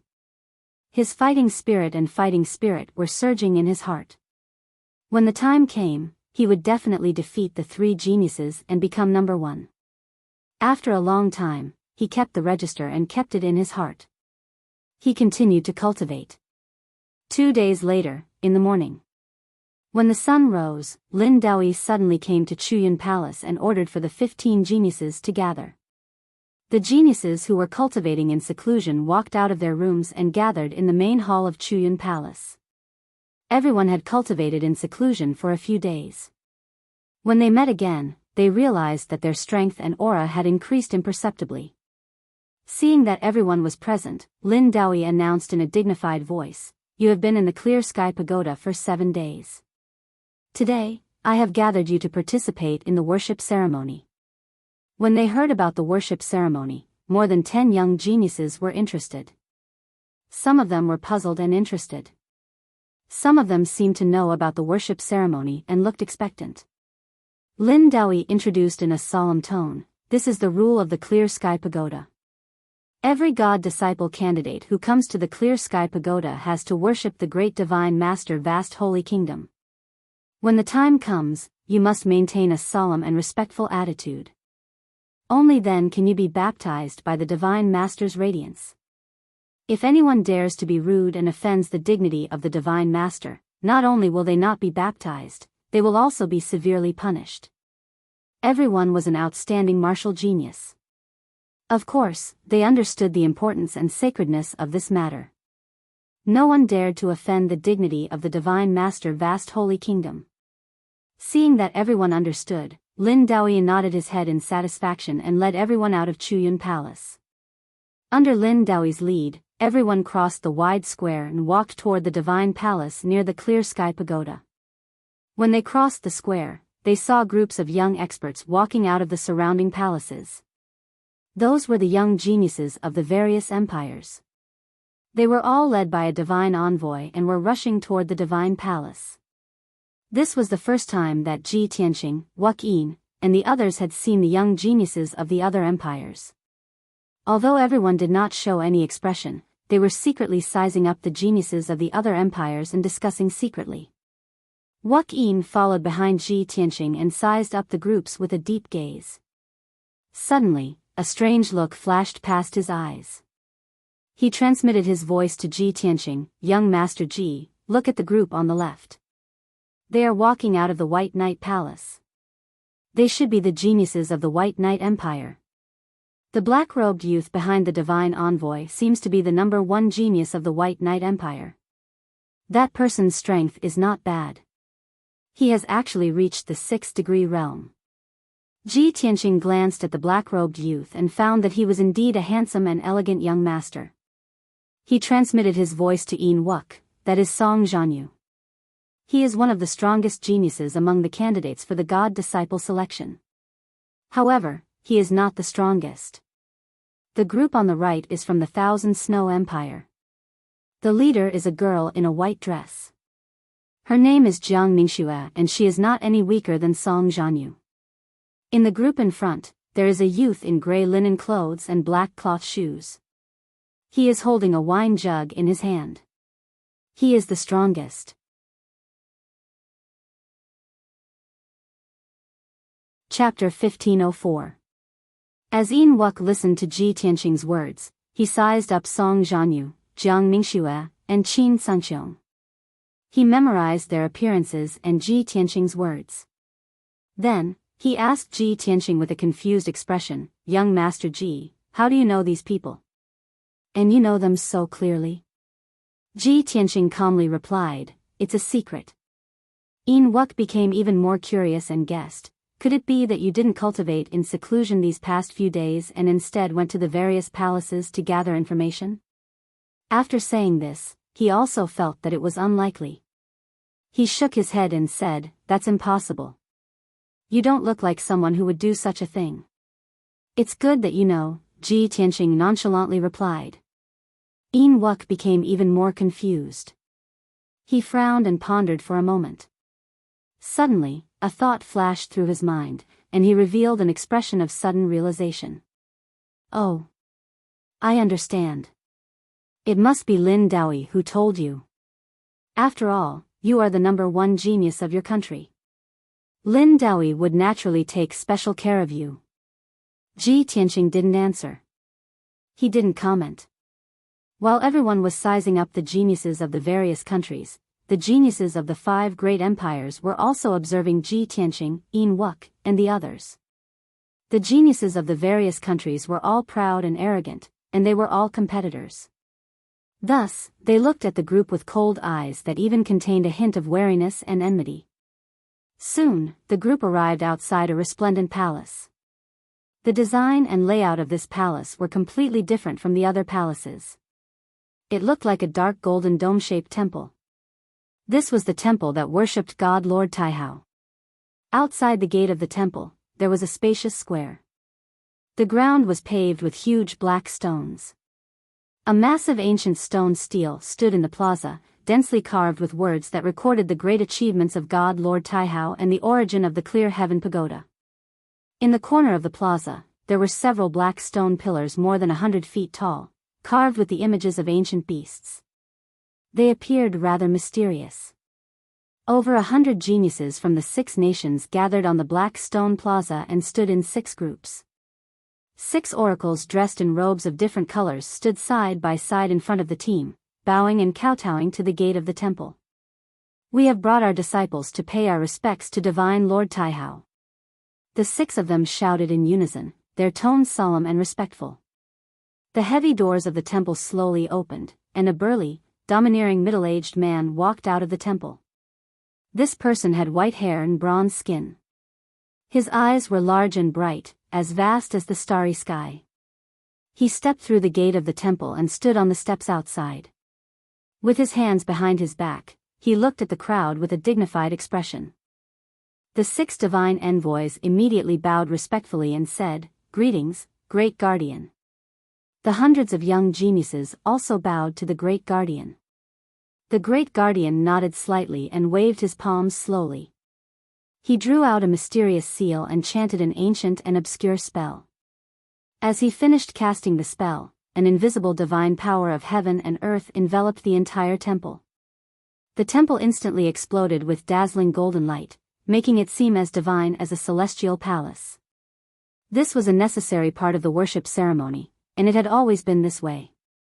Once the Great Guardian was done, he turned and stepped into the temple. The 6 divine envoys then led the young geniuses into the vast temple.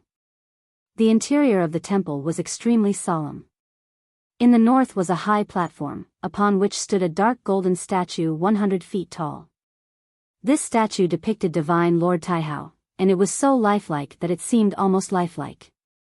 Divine Lord Taihao wore a suit of dark golden armor, a wide golden battle robe, and a simple but dignified divine crown on his head. Divine Lord Taihao was seated on a massive throne, his posture upright and dignified. His body exuded a divine aura that seemed to look down upon the world. In his left hand was a divine kingdom codex, while in his right hand was a broad and heavy divine sword. This codex represented the Divine Lord's authority, implying that the laws of the divine kingdom governed the world and ensured eternal peace for its people. The sheathed divine sword represented the Divine Lord's absolute martial strength, implying that the Divine Lord used the sword to expand his territory and protect his divine kingdom. Behind the Divine Lord statue, the entire wall was covered in reliefs, depicting millions of miles of mountains, rivers, and stars. There were also many words and symbols carved into it. In short, all the young geniuses who had entered the temple were stunned by this divine majesty. Although Divine Lord Taihao's statue was made of precious stones and refining materials, it was not alive. But it possessed the aura of a divine lord, exuding a pressure that could suppress the world. It was like a divine lord had personally arrived. Everyone put aside their distracting thoughts and lined up in neat rows, maintaining a solemn and dignified demeanor. No one made a single noise. The 6 divine envoys stood on the left and right sides of the temple, their hands hanging at their sides. The great guardian walked up to Divine Lord Taihao's statue and piously began to recite a long, ancient language.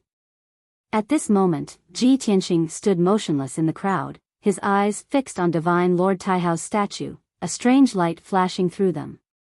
For some reason, ever since he had stepped into the temple, his mind had been uneasy, his origin spirit throbbing. When he saw Divine Lord Taihao's statue clearly, his origin spirit trembled, various fragmented scenes appearing in his mind. A sense of familiarity that originated from the depths of his soul flooded his origin spirit, spreading to every nerve in his body. His mind was in chaos, his consciousness somewhat hazy. His body stiffened, his limbs no longer listening to his commands. He could clearly sense that something sealed deep within his soul had unwittingly shattered. Many ancient and complex images and information were surging in his mind, ready to explode at any moment.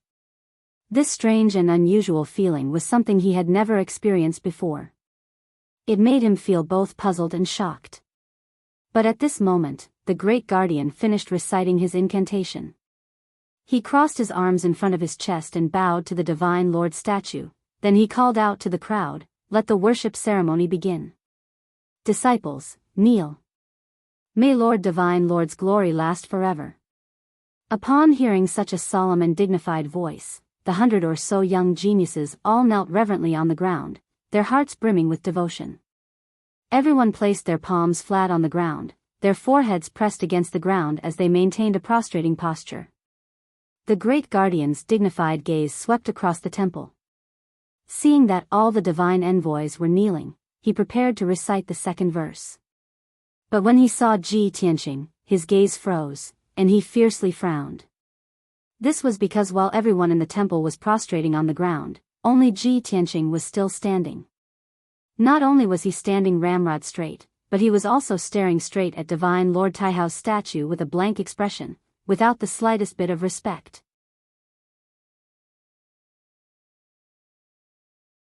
Chapter 1505.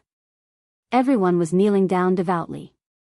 Only Ji Tianqing did not kneel and even dared to look straight at the Divine Master statue. This was absolutely a great disrespect. This was the first time the Great Protector had encountered such a thing in the hundreds of years he had been overseeing the vast heaven pagoda. He did not recite the holy text. His sharp gaze stared at Ji Tianqing, and anger was written all over his face. A formless pressure was released from his body and suppressed towards Ji Tianqing. In order not to affect the worship ceremony, he chose to use this method to remind Ji Tianqing. He believed that even if the white-robed youth was momentarily absent-minded, he would definitely kneel down respectfully after being reminded. Swoosh! The formless pressure enveloped Ji Tianqing, causing his body to tremble twice. His face also became ghastly pale. However, he did not have any reaction. He still stood tall and straight with his eyes looking straight at the Divine Master statue. His expression was still changing. Seeing this scene, the Great Protector was instantly enraged. He thought to himself, "Damn brat, you actually ignored my reminder and still dare to be so rude." The worship ceremony could not proceed for the time being. The Great Protector stared coldly at Ji Tianqing and scolded in a deep voice, "You junior, how dare you? You actually dare to offend the Divine Master's dignity and disrupt the worship ceremony. You really don't know what's good for you. Why aren't you kneeling down and admitting your guilt?" The Great Protector's angry roar suddenly sounded like thunder exploding in the main hall. The hundreds of young geniuses and the 6 divine envoys were all shocked. Everyone turned their heads and looked around the main hall. Finally, their gazes fell on Ji Tianqing. Seeing him standing stiffly on the spot with his eyes looking straight at the Divine Master statue, everyone's expression changed drastically. They revealed complicated expressions. Most of the young geniuses were shocked and puzzled by this. They secretly sized up Ji Tianqing and discussed in whispers. Who is this guy? He actually dares to behave atrociously in the temple. Is he tired of living? This is the most sacred worship ceremony. Everyone is kneeling down to worship. He actually dares to stand? Humph. Looks like he's from the Chu Yun Empire. What a disgrace. Is that brat crazy? How dare he lose his composure in front of the Divine Master's statue? Isn't that courting death? The head protector is furious. This brat is finished. He will definitely be punished severely, and even expelled from the vast heaven pagoda. The geniuses of the various countries all looked on coldly as if they were watching a good show. The young geniuses of the Chu Yun Empire were even more shocked, and their expressions became even more complicated. Ji Tianqing has always been arrogant and condescending. I didn't expect him to behave so atrociously in the shrine. That damned bastard. Don't drag us into this mess. When Kuang Long and Lan Yiqing came back to their senses, a cold light flashed in their eyes as they sneered inwardly. Ha ha ha. I really underestimated this guy. I didn't expect him to be so arrogant that he even dares to offend the Divine Master. Humph. Originally, I was still cultivating diligently, vowing to surpass him and personally kill him for revenge. Who would have thought that he would offend the Divine Master's dignity in front of so many people? This was a heinous crime. The head protector will definitely punish him severely. It would be best if he is expelled from the vast heaven pagoda. Then, the honor of being the #1 genius of the Chu Yun Empire will return to my hands. Yin Wuke was standing behind Ji Tianqing. When he saw this scene, his heart was burning with anxiety, and his eyes were filled with worry. He hurriedly transmitted his voice to Ji Tianqing and shouted, "Young Master Ji.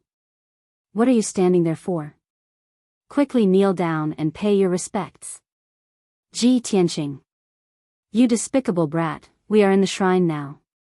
Don't be stupid. Yin Wuke shouted anxiously. He was so anxious that his face had turned red. Unfortunately, Ji Tianqing did not respond. He also ignored Yin Wuke's voice, and his body was still stiff as he stood there. Lin Daoi also frowned, and a look of worry and anger flashed in his eyes. When he saw that Ji Tianqing had become the center of attention and was being criticized and mocked, he hurriedly shouted coldly, "Ji Tianqing, you are in the shrine. Do not be rude."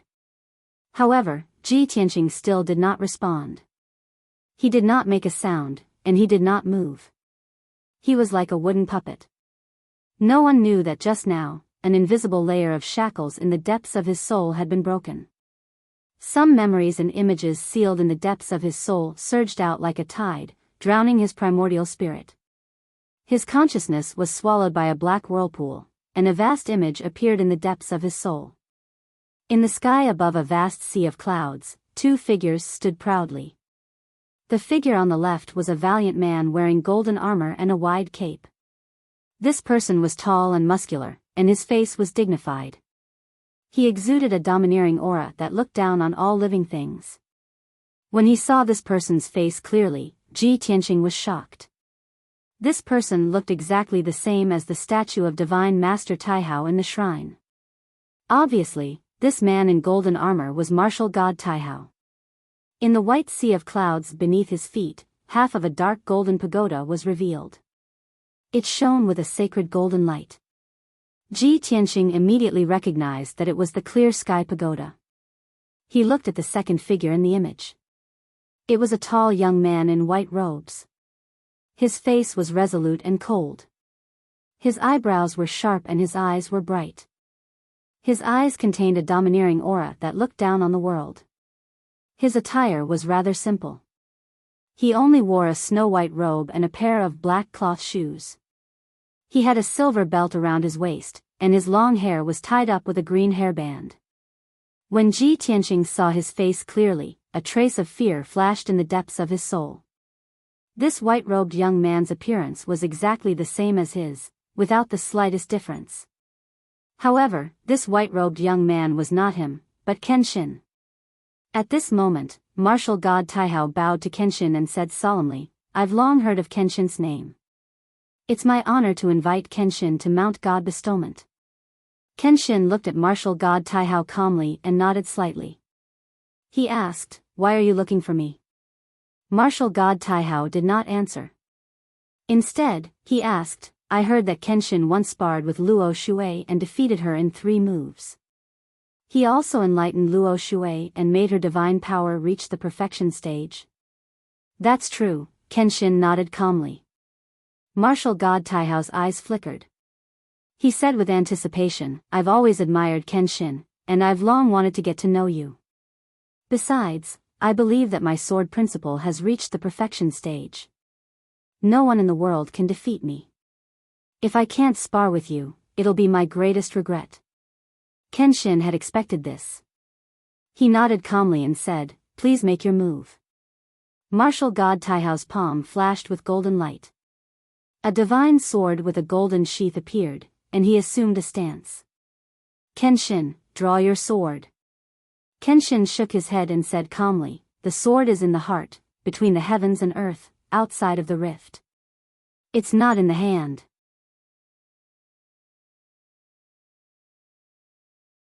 Chapter 1506. Martial god Taihao's eyes flickered, and he hurriedly bowed to Kenshin. He said with admiration, "So that's how it is. Thank you, Kenshin, for enlightening me." Taihao admitted defeat, and he accepted his defeat wholeheartedly. As the ancients say, if one learns of the Tao in the morning, one can die without regrets.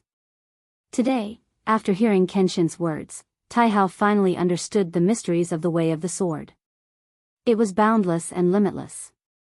It's laughable that I used to brag that I was number 1 in the way of the sword, and that I was invincible in the Shinwu continent. I was really too blind.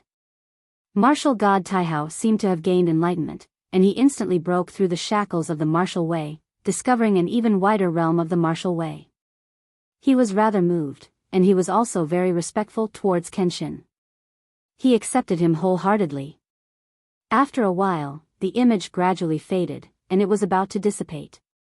At that moment, a thunderous sound suddenly rang out in Ji Tianqing's soul, jolting him back to his senses. "How dare you! Kneel down and admit your sins." Following this explosive shout, before Ji Tianqing could figure out what was going on, he felt a sharp pain in his body, and his origin spirit began to tremble violently. Boom! Everyone in the shrine had personally witnessed Ji Tianqing being struck by the head protector's palm, and he spat out a mouthful of blood as he flew back dozens of meters. After that, he landed on the ground of the shrine with a bang, and he rolled a few times before coming to a stop. The shrine was silent, and the young geniuses from various countries revealed complicated expressions. Some were in awe of the head protector's might, while others felt pity for Ji Tianqing's fate. There were also a few who rejoiced in his misfortune. As for Kuang Long and Lan Yiqing, the sneers in their eyes became even thicker, and they felt even more pleased and carefree. Only Yin Wuk ignored everyone's strange gazes and hurriedly crawled up from the ground to support Ji Tianqing. However, just as he rushed to Ji Tianqing's side, he was shouted back by the head protector. "Back off. Go back and kneel properly. Otherwise, you will be punished as well." The head protector's angry shout caused Yin Wuk's body to tremble, and his footsteps became stiff. The pressure of a martial saint enveloped his entire body, and he did not dare to move recklessly. He had no doubt that the great guardian only needed a single thought to crush him into pieces. Lin Doi also hurriedly transmitted a message to him, telling him to retreat quickly and not make any mistakes. Yin Wukei's expression was extremely ugly. His gaze changed. After hesitating and struggling for a moment, he retreated step by step. Enduring great torment and humiliation, he returned to his original position and silently knelt down. At the same time, Ji Tianqing, who was lying on the ground vomiting blood, slowly stood up.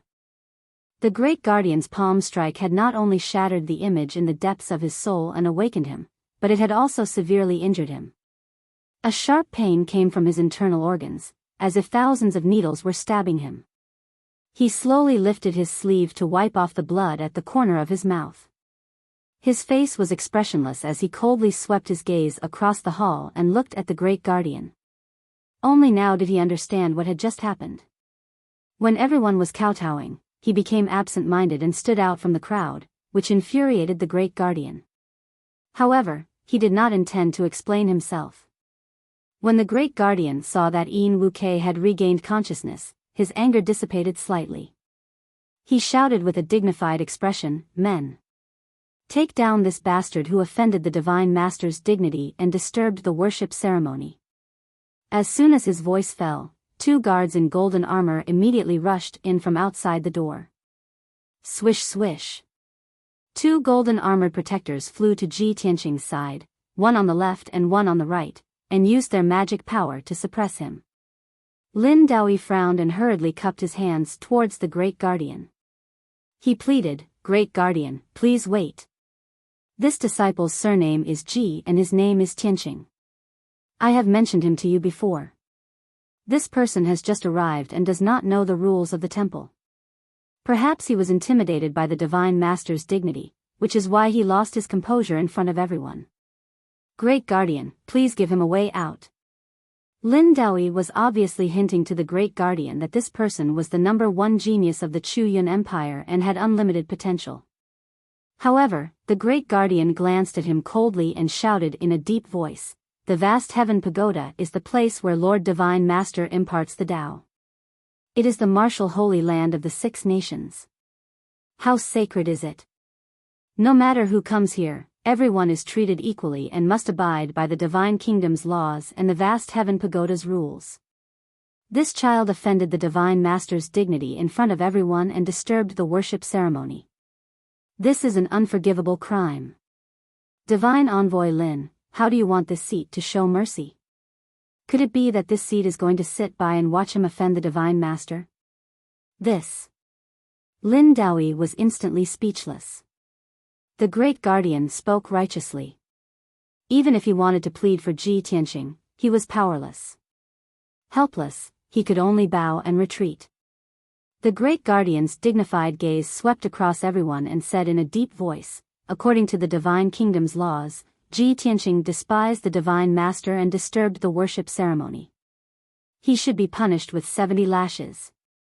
Immediately escort him to the plaza outside the temple and tie him to a stone pillar. This seat will personally execute him." The 2 golden armored guards acknowledged the order and escorted Ji Tianqing out of the temple and toward the plaza. Only then did everyone understand that the mysterious black stone pillars in the corner of the plaza were actually used for execution. In a short while, the 2 guards escorted Ji Tianqing to the black stone pillar and used a black iron chain with an array to tie him to the stone pillar. The great guardian also walked to the stone pillar and reached out to take a dark red long whip from the guards. This long whip was 30 feet long and as thick as a child's arm. It was dark red in color and was surrounded by fierce red flames. This whip was not an ordinary item. It was a top primordial soul realm magic treasure that was refined with external astral fire. If it was whipped on a person's body, not only would the flesh and blood rupture, but the person would also be burned to ashes. Even the primordial soul would be severely injured and suffer extreme pain. If an ordinary primordial soul realm powerhouse was whipped 70 times by the heavenly fire whip, he would definitely be severely injured and would need to recuperate for a few years to recover. Ji Tianqing was tied to the black stone pillar and could not resist at all. He could only silently endure the punishment. Many young geniuses in the temple, as well as the 6 divine messengers, were secretly paying attention to what was happening in the plaza. Everyone's expression was rather complicated as they secretly communicated with each other through voice transmission. No one had expected such a thing to happen in this year's selection of God's disciples. There were some who sympathized with Ji Tianqing, some who despised him, and some who gloated over his misfortune. In a short while, the great guardian held a book of God's nation code in his hands and read out Ji Tianqing's crimes and the corresponding punishment with a dignified expression. Then, he held the heavenly fire whip in his hands and prepared to execute the punishment. Swoosh! He activated a vast amount of Dharma power and infused it into the heavenly fire whip. The long whip immediately became as straight as a sword and burst out billowing waves of fire. The great guardian waved his right hand and held the heavenly fire whip in his hand as he whipped Ji Tianqing fiercely. Smack! A crisp sound of an explosion was heard. The long whip with flames rising from it viciously lashed Ji Tianqing's chest.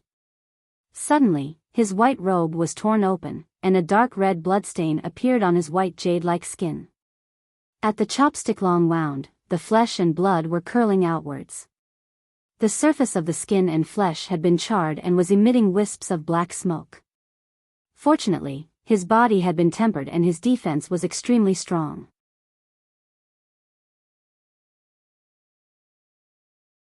Chapter 1507. Seeing this, the great guardian was stunned for a moment and frowned in confusion. He knew very well that the power of the heavenly fire whip could not be so weak. He was puzzled and was about to increase the strength of the whip to execute the punishment again. However, at this moment, a strong wind suddenly blew in the square. Whoosh! A strong wind came from nowhere and swept across the entire peak of Mount Godseal. The colorful spiritual fog that covered the sky was suddenly blown away by the strong wind. The calm and clear sky was also filled with wind and clouds.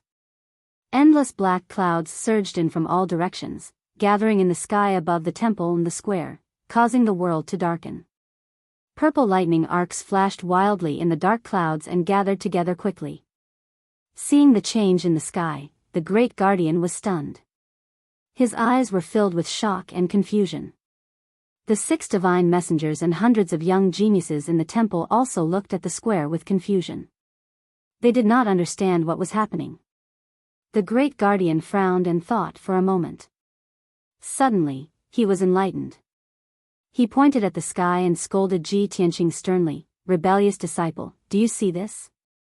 You have offended the dignity of the divine master and angered the heavens. This is the wrath of the heavens. I will punish you severely to appease the anger of the heavens and protect the dignity of the divine master." As he spoke, he raised the heavenly fire whip again and injected a vast amount of spiritual power into the long whip. The flames of the heavenly fire whip grew and its power doubled. Swoosh!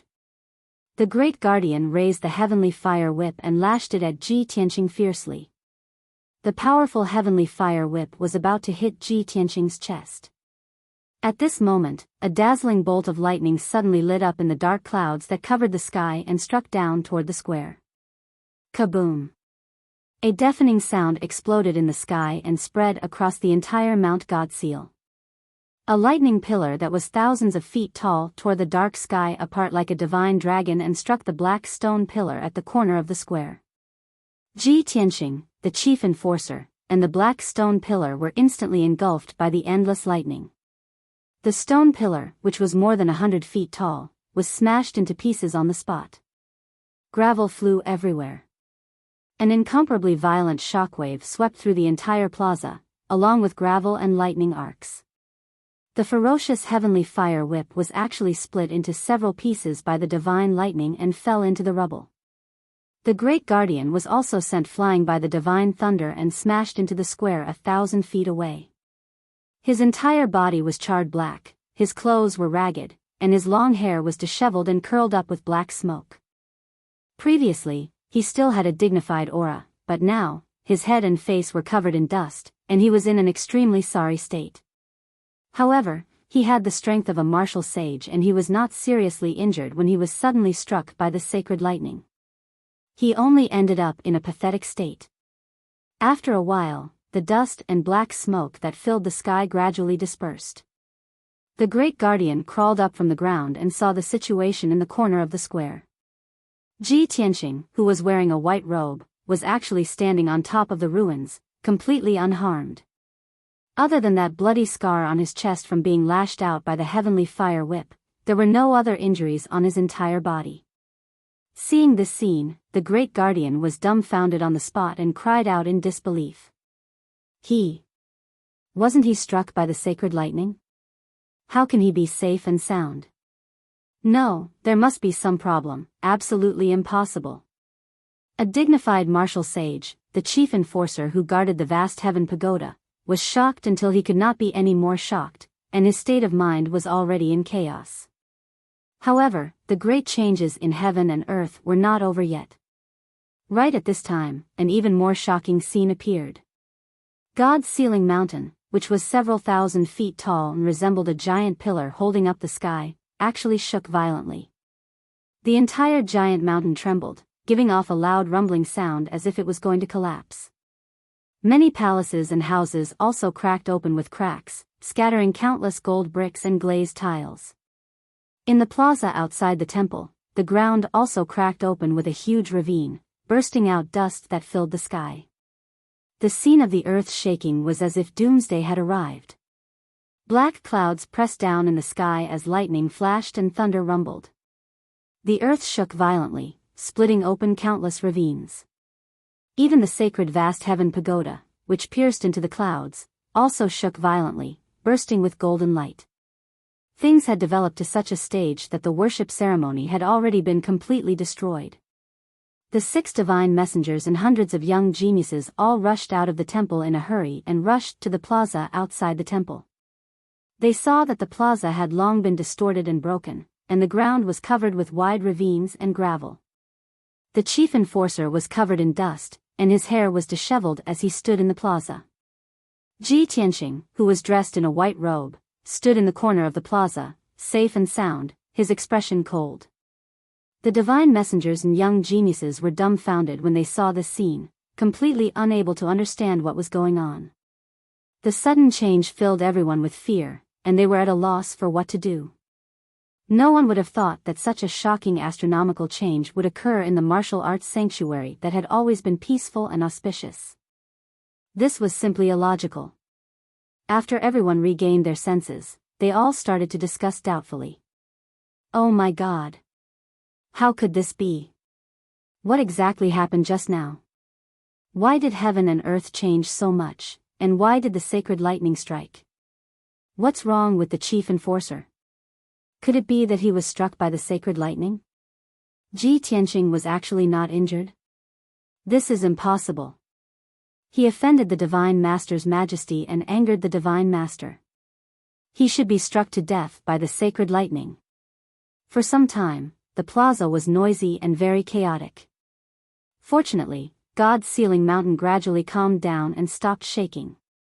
The violent hurricane that filled heaven and earth, the black clouds that covered the sky, and the lightning in the clouds also gradually dissipated. The chief enforcer saw that everyone was in a mess and hurriedly tidied up his appearance, recovering his dignified posture. He pointed at Ji Tianqing with a face full of anger, and said in an icy and dignified tone, "I believe that everyone saw it." It was precisely because Ji Tianqing offended the Divine Master's majesty that he angered the Divine Master. This madman committed treason, causing heaven and earth to change dramatically. The sacred mountain shook, and sacred lightning fell from the sky. This is the Divine Master's fury and punishment. The vast heaven pagoda already can't tolerate him. Hearing the chief enforcer's explanation, everyone came to a realization and nodded repeatedly to express their agreement. Especially Lan Yiqing, Quan Long, and the rest, their faces were full of cold smiles, their eyes surging with a biting cold light. A green-robed divine envoy hurriedly chimed in and shouted with righteous indignation, "For 1,000 years, there has never been an accident here. God's ceiling mountain is a martial arts sanctuary that has always been peaceful. But today, Ji Tianqing offended the Divine Master's majesty and disrupted the worship ceremony. He actually caused a monstrous disaster. This envoy suggests that he must be severely punished to appease the Divine Master's anger."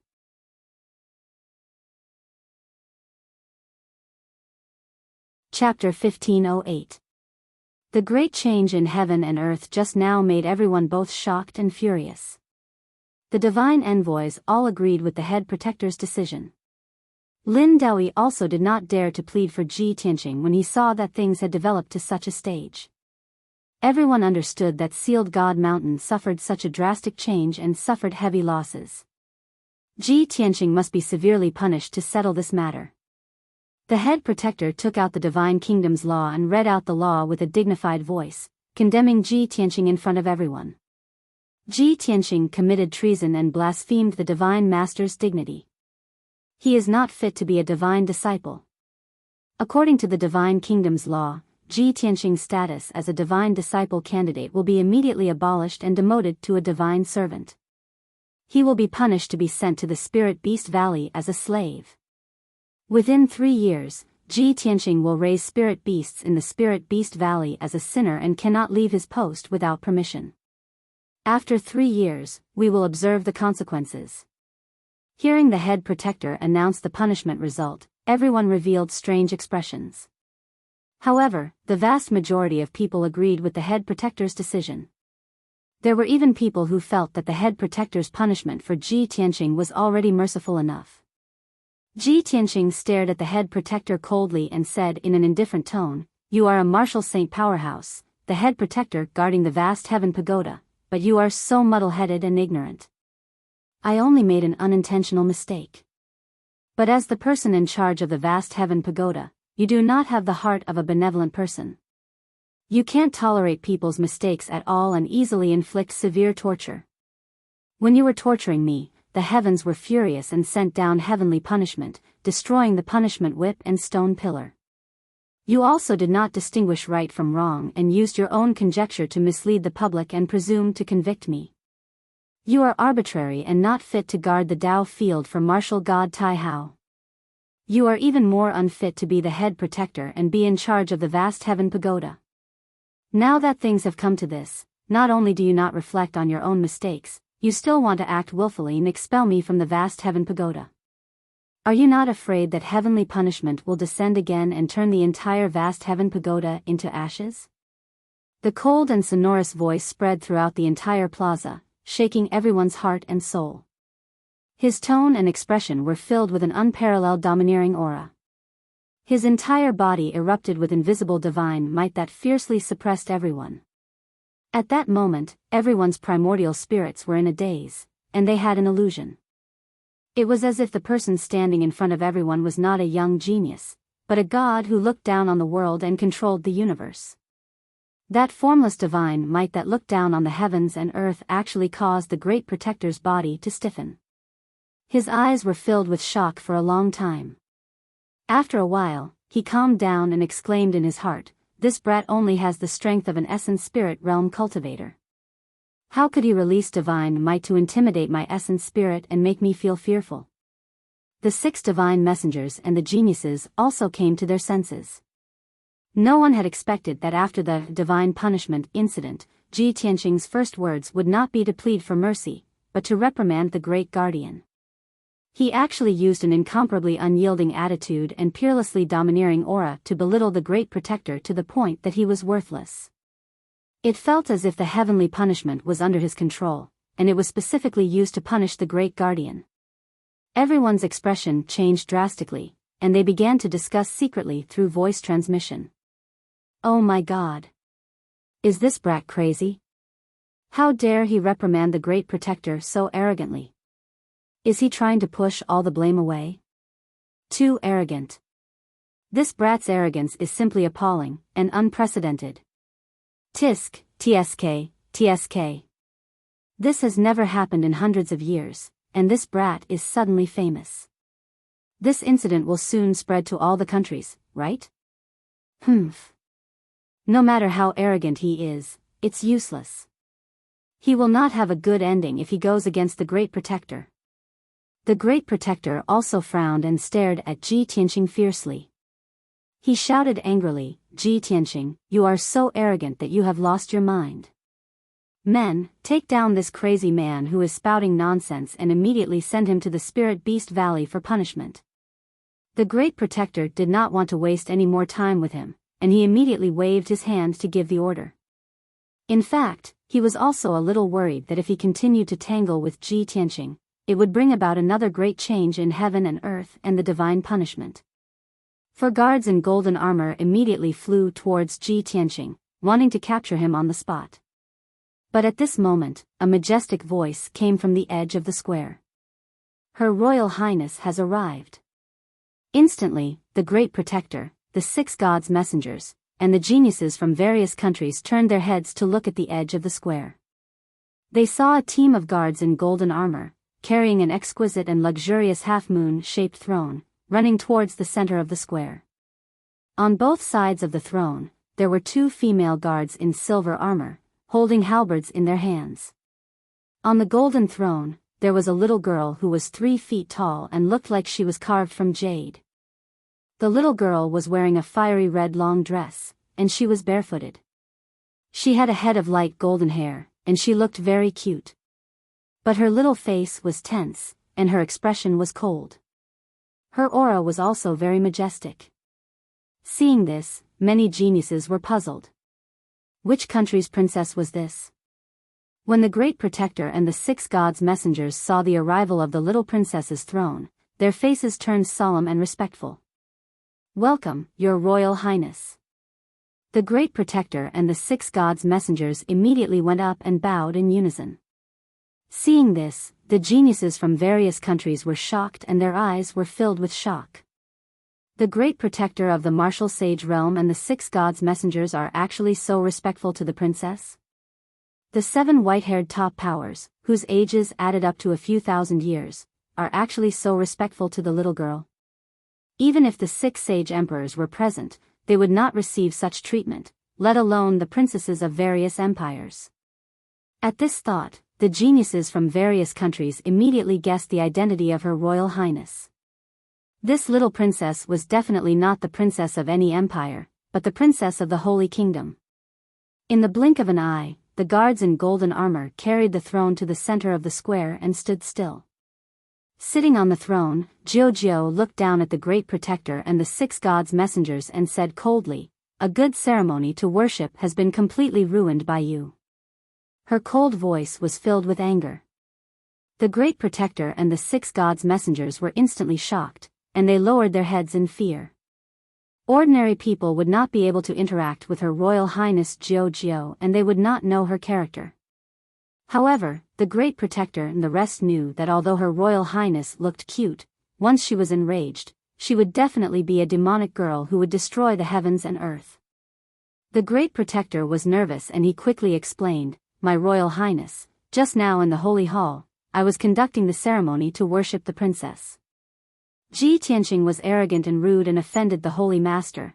However, before he could explain what had happened, Jiao waved her small hand and interrupted him. "Of course I know what had happened. You don't have to say anything."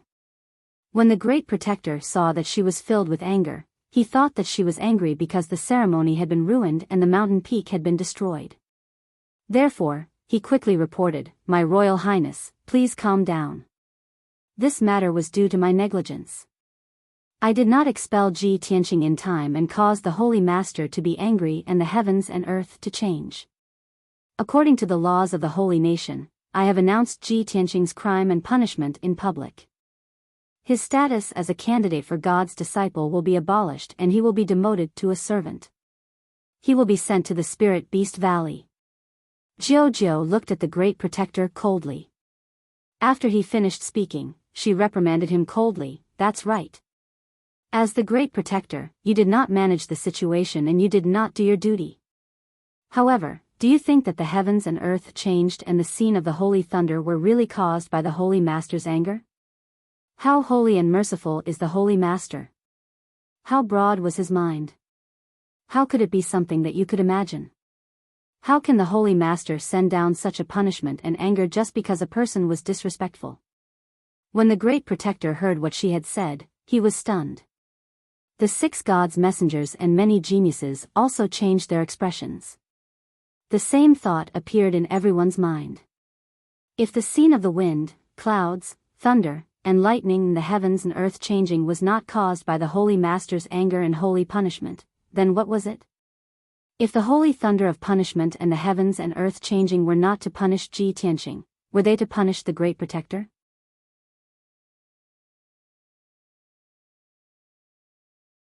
Chapter 1509. Everyone found it hard to believe Jiao's words, and they were all shocked. However, Jiao's identity was unparalleled.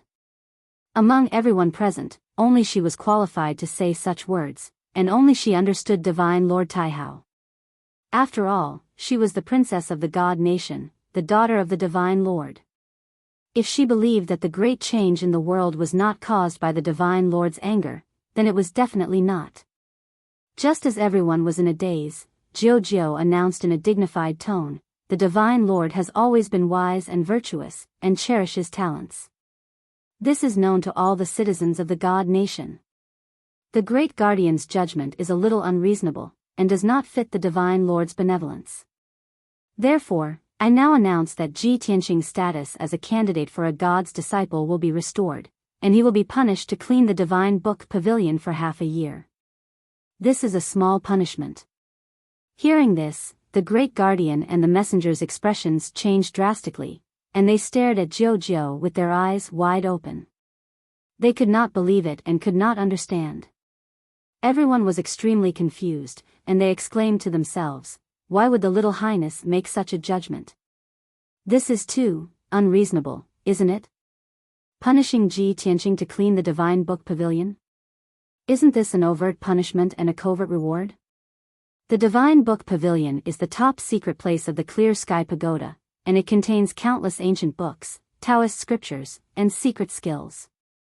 Not to mention ordinary God's disciples, even messengers like us only have the chance to enter once or twice a year.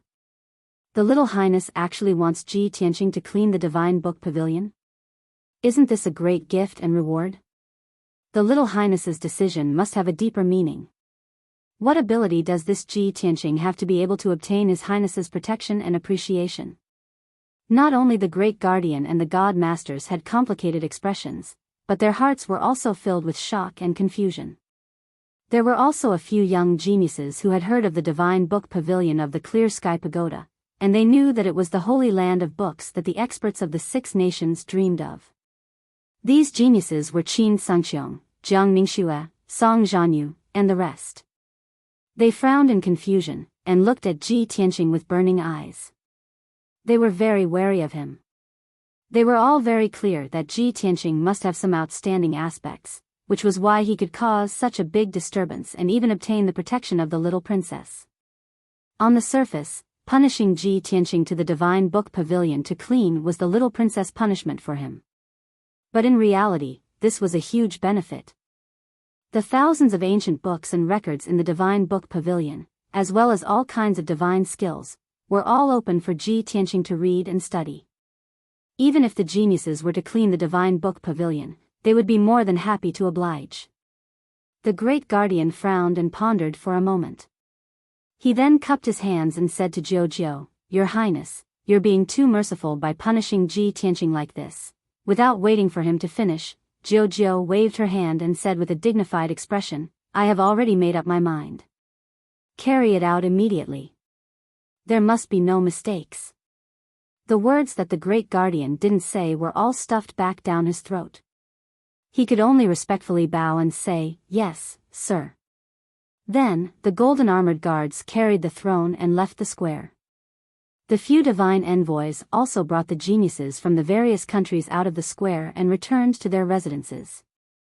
The Great Guardian glanced at Ji Tianqing with a complicated expression before ordering the guards to escort Ji Tianqing to the Divine Book Pavilion. 2 golden armored guards, one on the left and one on the right, escorted Ji Tianqing to the vast heaven pagoda. The Divine Book Pavilion was located at the top of the vast heaven pagoda. It was heavily guarded and a true divine level array was set up. Even if a martial saint expert came, they could not possibly force their way into the Divine Book Pavilion either. When Ji Tianqing trio walked to the bottom of the vast heaven pagoda and was about to enter the wide and solemn door, a team of golden armored guards carried a throne and arrived outside the door of the vast heaven pagoda.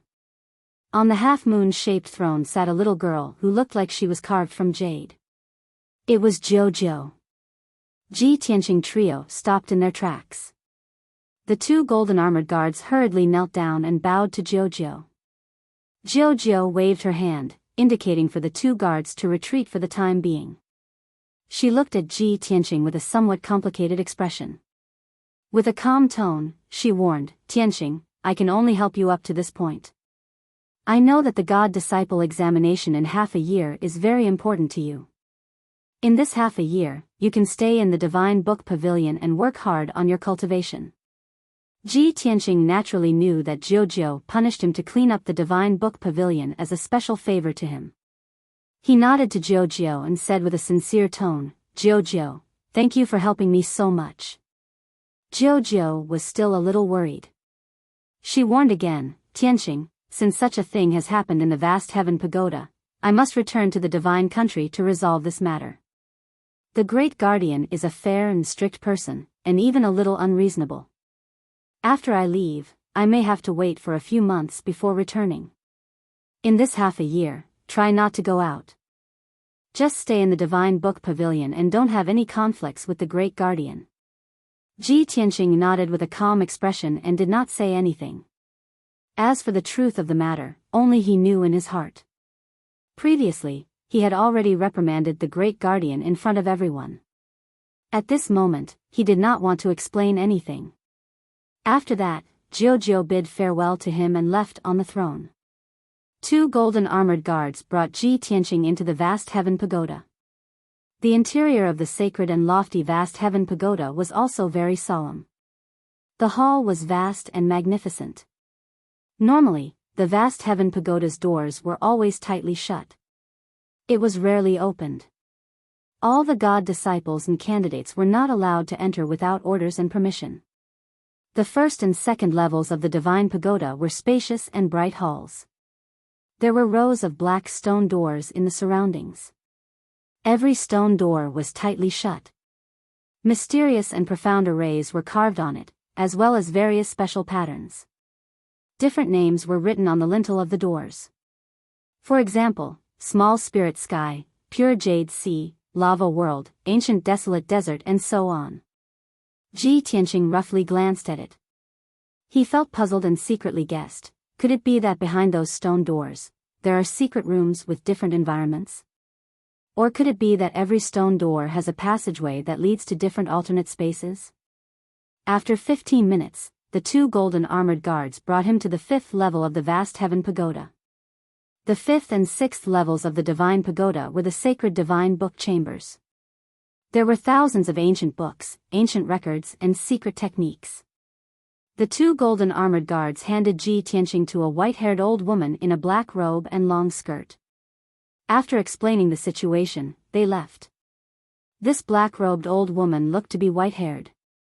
Her body was as thin as a bamboo pole and her skin was as dry as tree bark. Her entire body was shrunk in the black robe. Only a pair of turbid green eyes could be seen. She looked somewhat sinister and strange. However, Ji Tianqing could feel that the old woman's aura was strong and mysterious. She was a martial sage. The old woman was the pavilion elder who guarded the divine book chambers. She was also the second guardian of the vast heaven pagoda. Her status was similar to that of the great guardian. When she found out that Ji Tianqing was punished by Jiao to clean up the divine book chambers, a glint of light flashed past her eyes. She arranged a secret room for Ji Tianqing to stay in and let him settle down.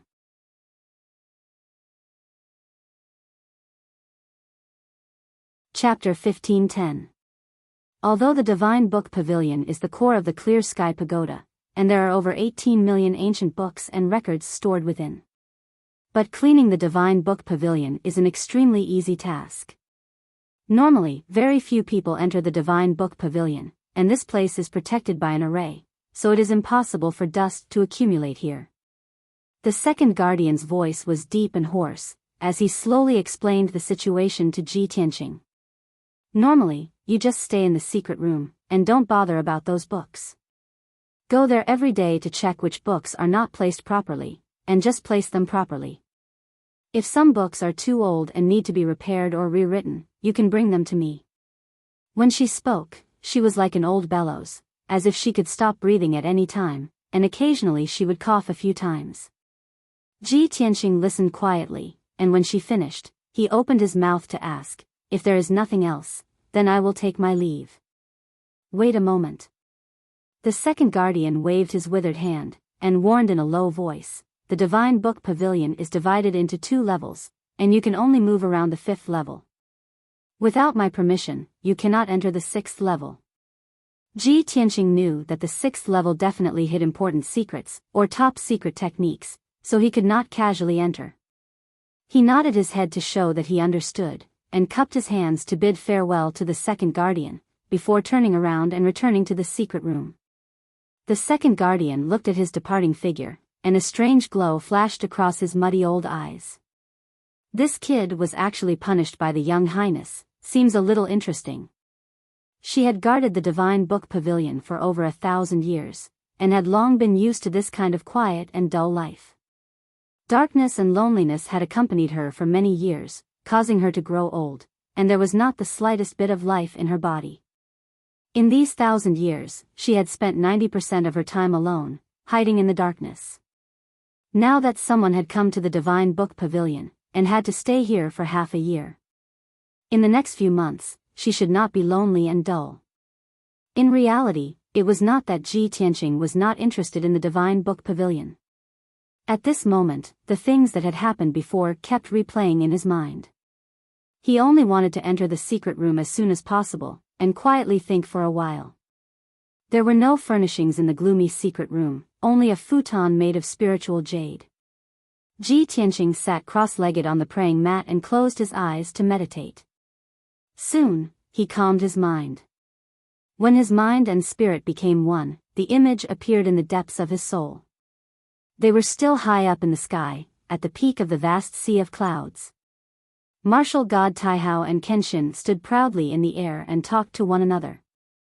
At this moment, there was nothing to disturb him. The image in the depths of his soul was incomparably clear. Every glance and action of martial god Taihao and Kenshin was clearly reflected in his soul. He watched the scene of the two deities sparring again, memorizing their expressions, reactions, and movements, as well as every word they said. After a long time, the soul image dissipated. He frowned and muttered to himself, "The sword is in the heart, in the world, outside the void, but not in the hand." These were Kenshin's exact words. With these words, Kenshin was able to convince martial god Taihao and make him bow his head and admit defeat. However, Ji Tianqing frowned and thought for a long time, but he still couldn't understand the meaning of these words.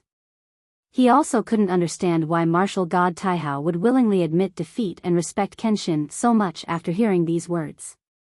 Maybe my cultivation is too low. I haven't reached the martial god realm, so I can't understand the mysteries behind these words. He firmly remembered Kenshin's words and put this matter aside for now. Then, he remembered the statue of martial god Taihao in the temple. Behind the lifelike statue, the wall was carved with pictures of mountains, rivers, the sun, the moon, and stars. At the time, he saw with his own eyes that there was a very special picture on the wall. The picture was as big as a wash basin. The lines were simple and abstract, as if they contained some deep meaning. He carefully pondered for a while and came up with an answer in his mind. That special and mysterious picture, is it a kind of seal that represents Divine Lord Taihao's status and authority? In the world of martial arts, many powerful organizations, empires, and aristocratic families had their own emblems and seals to show their strength and noble status. A martial god like Divine Lord Taihao, one of the 3 overlords of the Shenwu continent, would definitely have a corresponding seal. When he thought of this, he immediately recalled the ancient book he had found in the imperial palace before leaving the Tianxian continent. At the end of the ancient book, there was also a mysterious seal. He compared that mysterious seal with martial god Taihao's seal and confirmed that they were not the same. What does the seal in that ancient book mean? Which organization does it represent? Ji Tianqing was full of doubts, but after thinking for a while, he came up with a solution. Right, this is the Divine Tome Pavilion, and it has a collection of more than 10 million ancient books. According to the second protector, the ancient books here not only record all kinds of divine techniques, but also the history and secrets of the Shenwu continent over the past 10,000 years. I'll go to the Divine Tome Pavilion to look for information. Perhaps I can find some information about that seal. After making up his mind, Ji Tianqing stood up and walked out of the secret room. He arrived at the 5th level of the Divine Tome Pavilion and looked at the thousands of neatly arranged bookshelves with an expectant gaze. There were more than 5,000 bookshelves in the spacious and bright hall, and they were divided into 5 different areas according to their categories. Some areas were filled with books on cultivation methods, some were filled with books on medicine and pills, and some were filled with books on the Tao of formations. He found the area that stored the history books and biographies and sat down cross-legged on the ground. He circulated his energy and released his divine sense, enveloping hundreds of bookshelves. There were more than 1 million books in this area, and flipping through them with one's eyes was definitely a huge undertaking. Using his divine sense to read was undoubtedly the fastest method. Time quickly passed, and before he knew it, a day had passed. Throughout the day, he had used his divine sense to read more than 100,000 books, absorbing a vast amount of words and knowledge. This allowed him to gain a deeper understanding of the Shenwu continent's words and history. His greatest gain was finding out the origin of that mysterious seal, as well as information and deeds related to Kenshin. As for the mysterious mark, it wasn't a secret at all.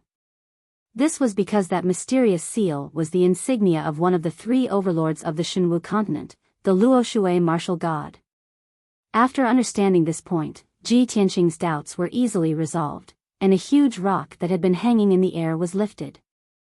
It's actually the Luoshui martial god seal, which means that the prefecture lord is working for the Luoshui martial god. Since the prefecture lord brought Yao Yao to the Shenwu continent, he must have sent her under the Luoshui martial god.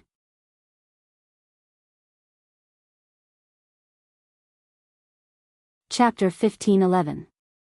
Ji Tianqing had managed to find out Yun Yao's whereabouts with just a few clues.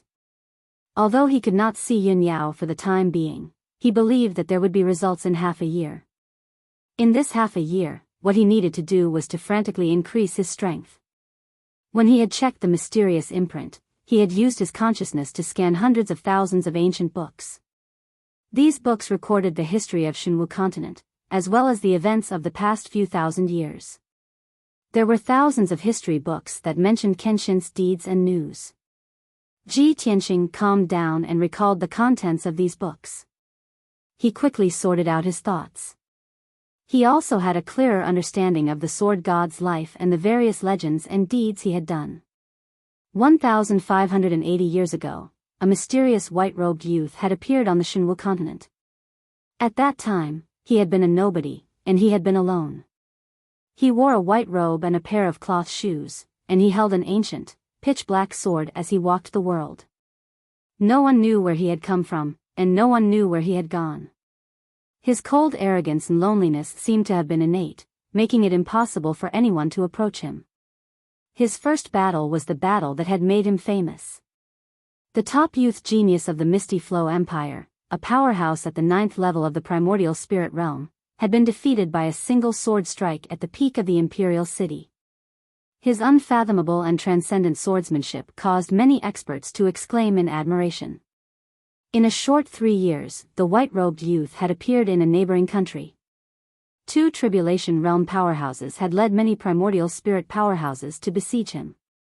On Moonset Peak, he had single-handedly killed more than 10 primordial spirit powerhouses with his sword, and he had even destroyed the souls of the 2 Tribulation Realm powerhouses. It was said that at that time, his sword light had traversed 15,000 kilometers, and his sword had been like the moon splitting the heavens. From then on, the white-robed youth had gained a name, and he was known as Kenshin. In the following 30 years, Kenshin was like a traveler, crossing over a dozen empires. The name Kenshin had attracted countless criticisms, as well as attacks for no reason. However, he had crossed over the territories of the 3 divine kingdoms and fought with various powerhouses. He had fought thousands of times, but he had never been defeated. From 3rd Tribulation Martial Lords to 5th Tribulation Martial Lords to 9th Tribulation Martial Lords, they were all defeated by his sword. He had once been surrounded and heavily injured, his blood staining the sky. However, he would rather break than submit and press forward courageously. 30 years later, when he arrived at the martial holy land of the Luo River Divine Nation, he was already a martial saint. From then on, people were surprised to find that the sword in Kenshin's hand had disappeared. No matter how strong his opponent or enemy was, he was always empty-handed. The mysterious black sword would only appear out of thin air at the critical moment of his battle with the enemy and defeat him with a single strike. Legend has it that Kenshin was carefree and unrestrained throughout his life. He was not bound by anyone and never owed anyone favors. After he had reached the martial sage realm, he had set up a training ground at the peak of the Pillar of Heaven's mountains and used the 9 heavens wind lightning flame to practice his swordsmanship. Furthermore, he had announced that he was inviting martial saints from all over the world to challenge him.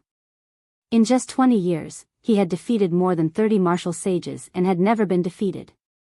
Kenshin's name was like the sun in the sky, and he had intimidated the entire Shinwu continent. He was second only to the 3 martial gods. However, for some reason, when his reputation was at its peak, he had disappeared for 20 years. No one knew where he had gone during those 20 years. However, when Ji Tianxing saw this information and combined it with the history he had learned in the Tianxian continent, he immediately guessed the answer. During those 20 years, Kenshin had gone to the Tianxian continent to suppress the ancient demon emperor. Many years later, in a secret realm of the Luo River Divine Nation, a divine light that covered the sky lit up. Half of the divine nation was covered by this light, and it did not disappear for 3 months. According to the historical records, this divine light was a phenomenon of a martial saint becoming a martial god. Not long after, a piece of shocking news spread from the Luo River Divine Nation's divine palace. Kenshin had returned. Moreover, Sword God and Luoshui Martial God had fought in the 9 heavens and defeated Luoshui Martial God in 3 moves. After that, Kenshin had even enlightened Martial God Luo River, allowing him to comprehend on the spot and reach the realm of great perfection in his divine arts. When this news spread, the entire Shinwu continent was in an uproar, and Kenshin's name became well known. In the following years, it was said that Martial God Taihao and Martial God Tianjue had challenged Kenshin. However, without exception, they were all defeated by the Sword God in less than 3 moves. From then on, Kenshin had become the undisputed #1 powerhouse, and he had even surpassed the 3 martial gods. After all, in the tens of thousands of years since ancient times, no one had been able to go from the primordial spirit realm to the martial god realm in just 80 years. This was the #1 monster that had never been seen before and would never be seen again. However, after Kenshin had reached the martial god realm, he had not stayed in the Shinwu continent for too long. 1,500 years ago, Kenshin had ascended from the peak of Tianzhu Mountain and left the continent for the higher realms. After this news spread, the world's powerhouses were once again in an uproar, and they all worshipped Kenshin to the extreme. The 3 martial gods and countless martial saints were even searching for the things that Kenshin had left behind, hoping to find a way to ascend to the higher realms. The historical records clearly stated that after the War of the Gods had ended in ancient times, this world had been sealed by the gods. The 5 continents had been isolated, and the heavens and earth had been sealed by invisible shackles, preventing anyone from ascending to the higher realms. In the 30,000 years since ancient times, several martial gods had appeared on the Shinwu continent. However, those martial gods had been restricted by the heavens and earth seal, and they had never been able to ascend. In the end, they could only die of old age, turning into withered bones and yellow earth, leaving behind endless regrets. Kenshin's successful ascension had brought hope to the entire world, and it had also allowed the powerhouses of the world to see the light. However, countless powerhouses had searched through everything related to Kenshin, but they had not been able to find any clues about how to ascend to the higher realms. Everyone had despaired, and in the end, they could only give up regretfully. For the next 500 years, the 3 martial gods had used some special methods to obtain information about Kenshin. It was said that Kenshin had explored the higher realms and reached the pinnacle of martial arts, becoming the ruler of the astral river. However, 1,000 years ago, a shocking piece of news had spread throughout the Shinwu continent. Kenshin had fallen. Kenshin, who had once been able to unleash a single sword beam and intimidate 30 nations with his sword chi, had actually fallen. When the news spread, the heavens and earth shook, and millions of warriors knelt on the ground and wept. countless powerhouses were sad. In outer space, countless stars fell like raindrops, and this continued for 3 days and 3 nights. On the Shinwu continent, dark clouds covered the sky and did not disperse for 7 days. The most dazzling powerhouse had fallen, and the legend of the Way of the Sword had vanished. Kenshin's life story had come to an end, and Ji Tianqing gathered his thoughts and sighed with a heavy heart. In a short 80 years, he went from the primordial spirit realm to the martial god realm. The first person to ascend in 30,000 years, the ruler of the astral river.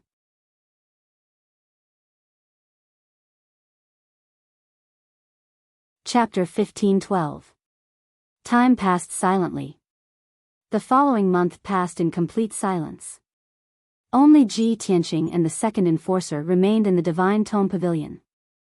The second enforcer was nowhere to be seen, either napping in the darkness or resting with his eyes closed. The two rarely met, nor did they speak to each other. The entire Divine Tome Pavilion was so quiet that one could hear a pin drop. During this month, Ji Tianqing remained on the 5th floor of the Divine Tome Pavilion, not taking a single step out. He did not cultivate, but instead flipped through the ancient books on the various bookshelves. With his powerful perception and photographic memory, he quickly learned the Shinwu continent's language and knowledge, as well as its history and geography. In just a month, he had read more than 300,000 books and scrolls. He understood the history of the Shinwu continent, the origins and situation of the 3 divine kingdoms, and the rise and fall of the various empires. He even knew the territories of the 10 or so Lian air empires, as well as the famous mountains and cities within their borders. The ancients once said that reading 10,000 books was like walking 10,000 miles. Ji Tianqing remained in the Divine Tome Pavilion, not taking a single step out. In just a month, he had read more than 300,000 books, and it was as if he had traversed the entire Shinwu continent. This feeling of knowing the world and reaping bountiful rewards left him in a good mood. It would also be of great help to his future plans.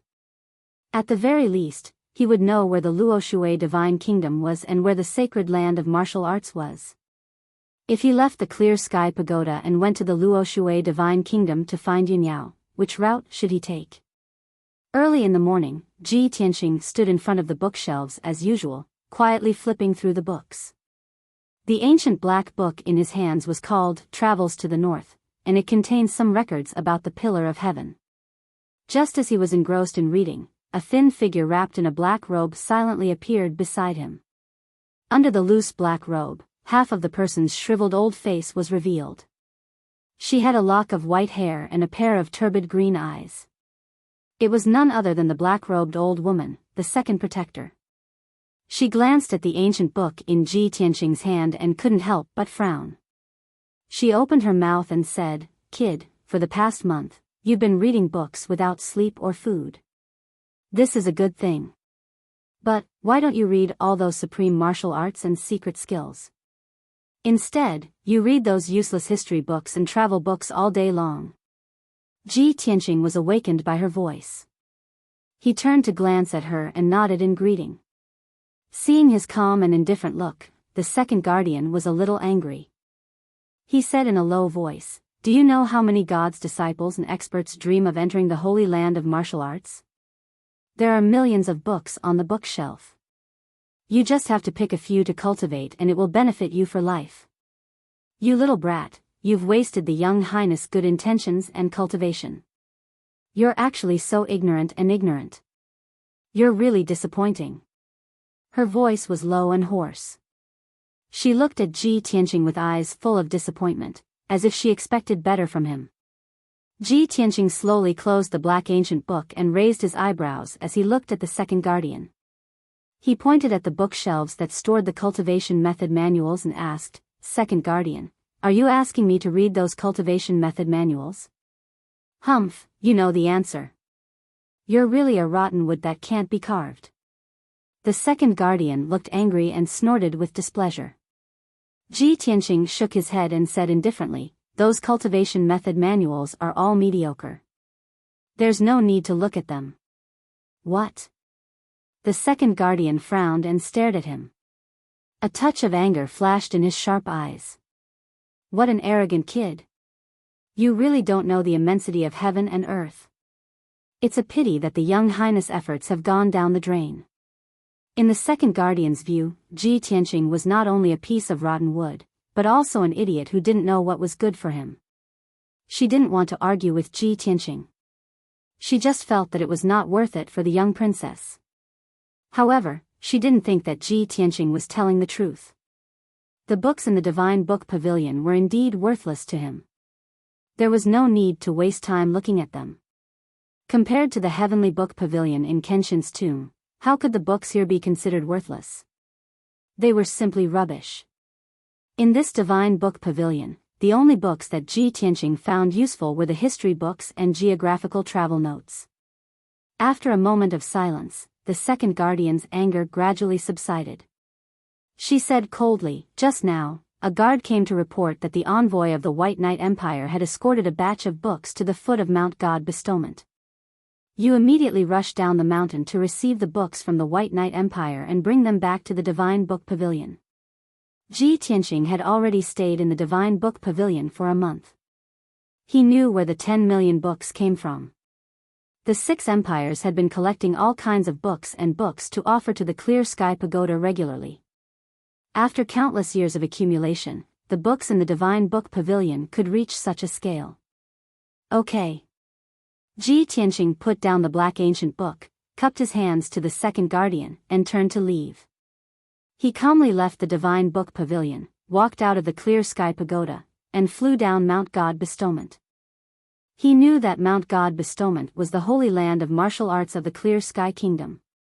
It was also the place where martial god Clear Sky taught.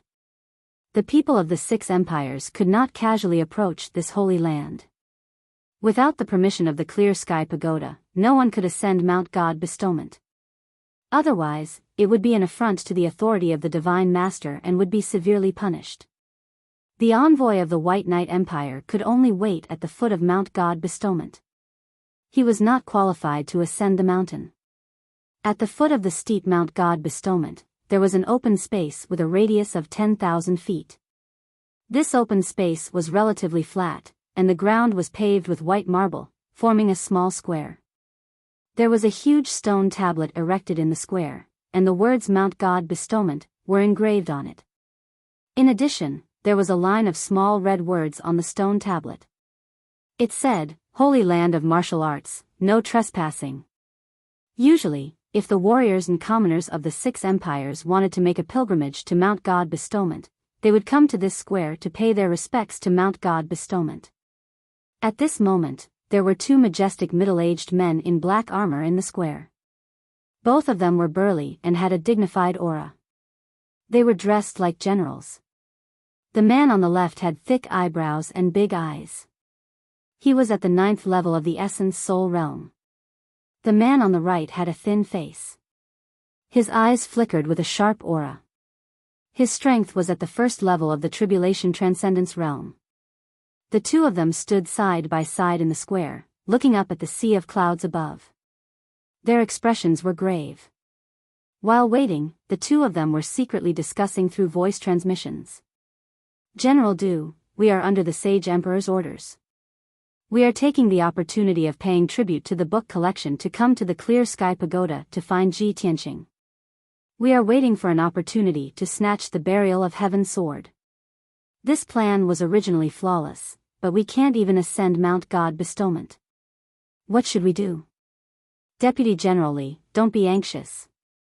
This is a holy land of martial arts. We cannot be rash. It doesn't matter even if we can't enter. We have already gotten a guard to send a transmission jade slip to Song Zhanyu. You're tuning into the Biyao's Wuxia Chronicles YouTube channel. Don't forget to subscribe and join us on this journey to catch the most captivating stories.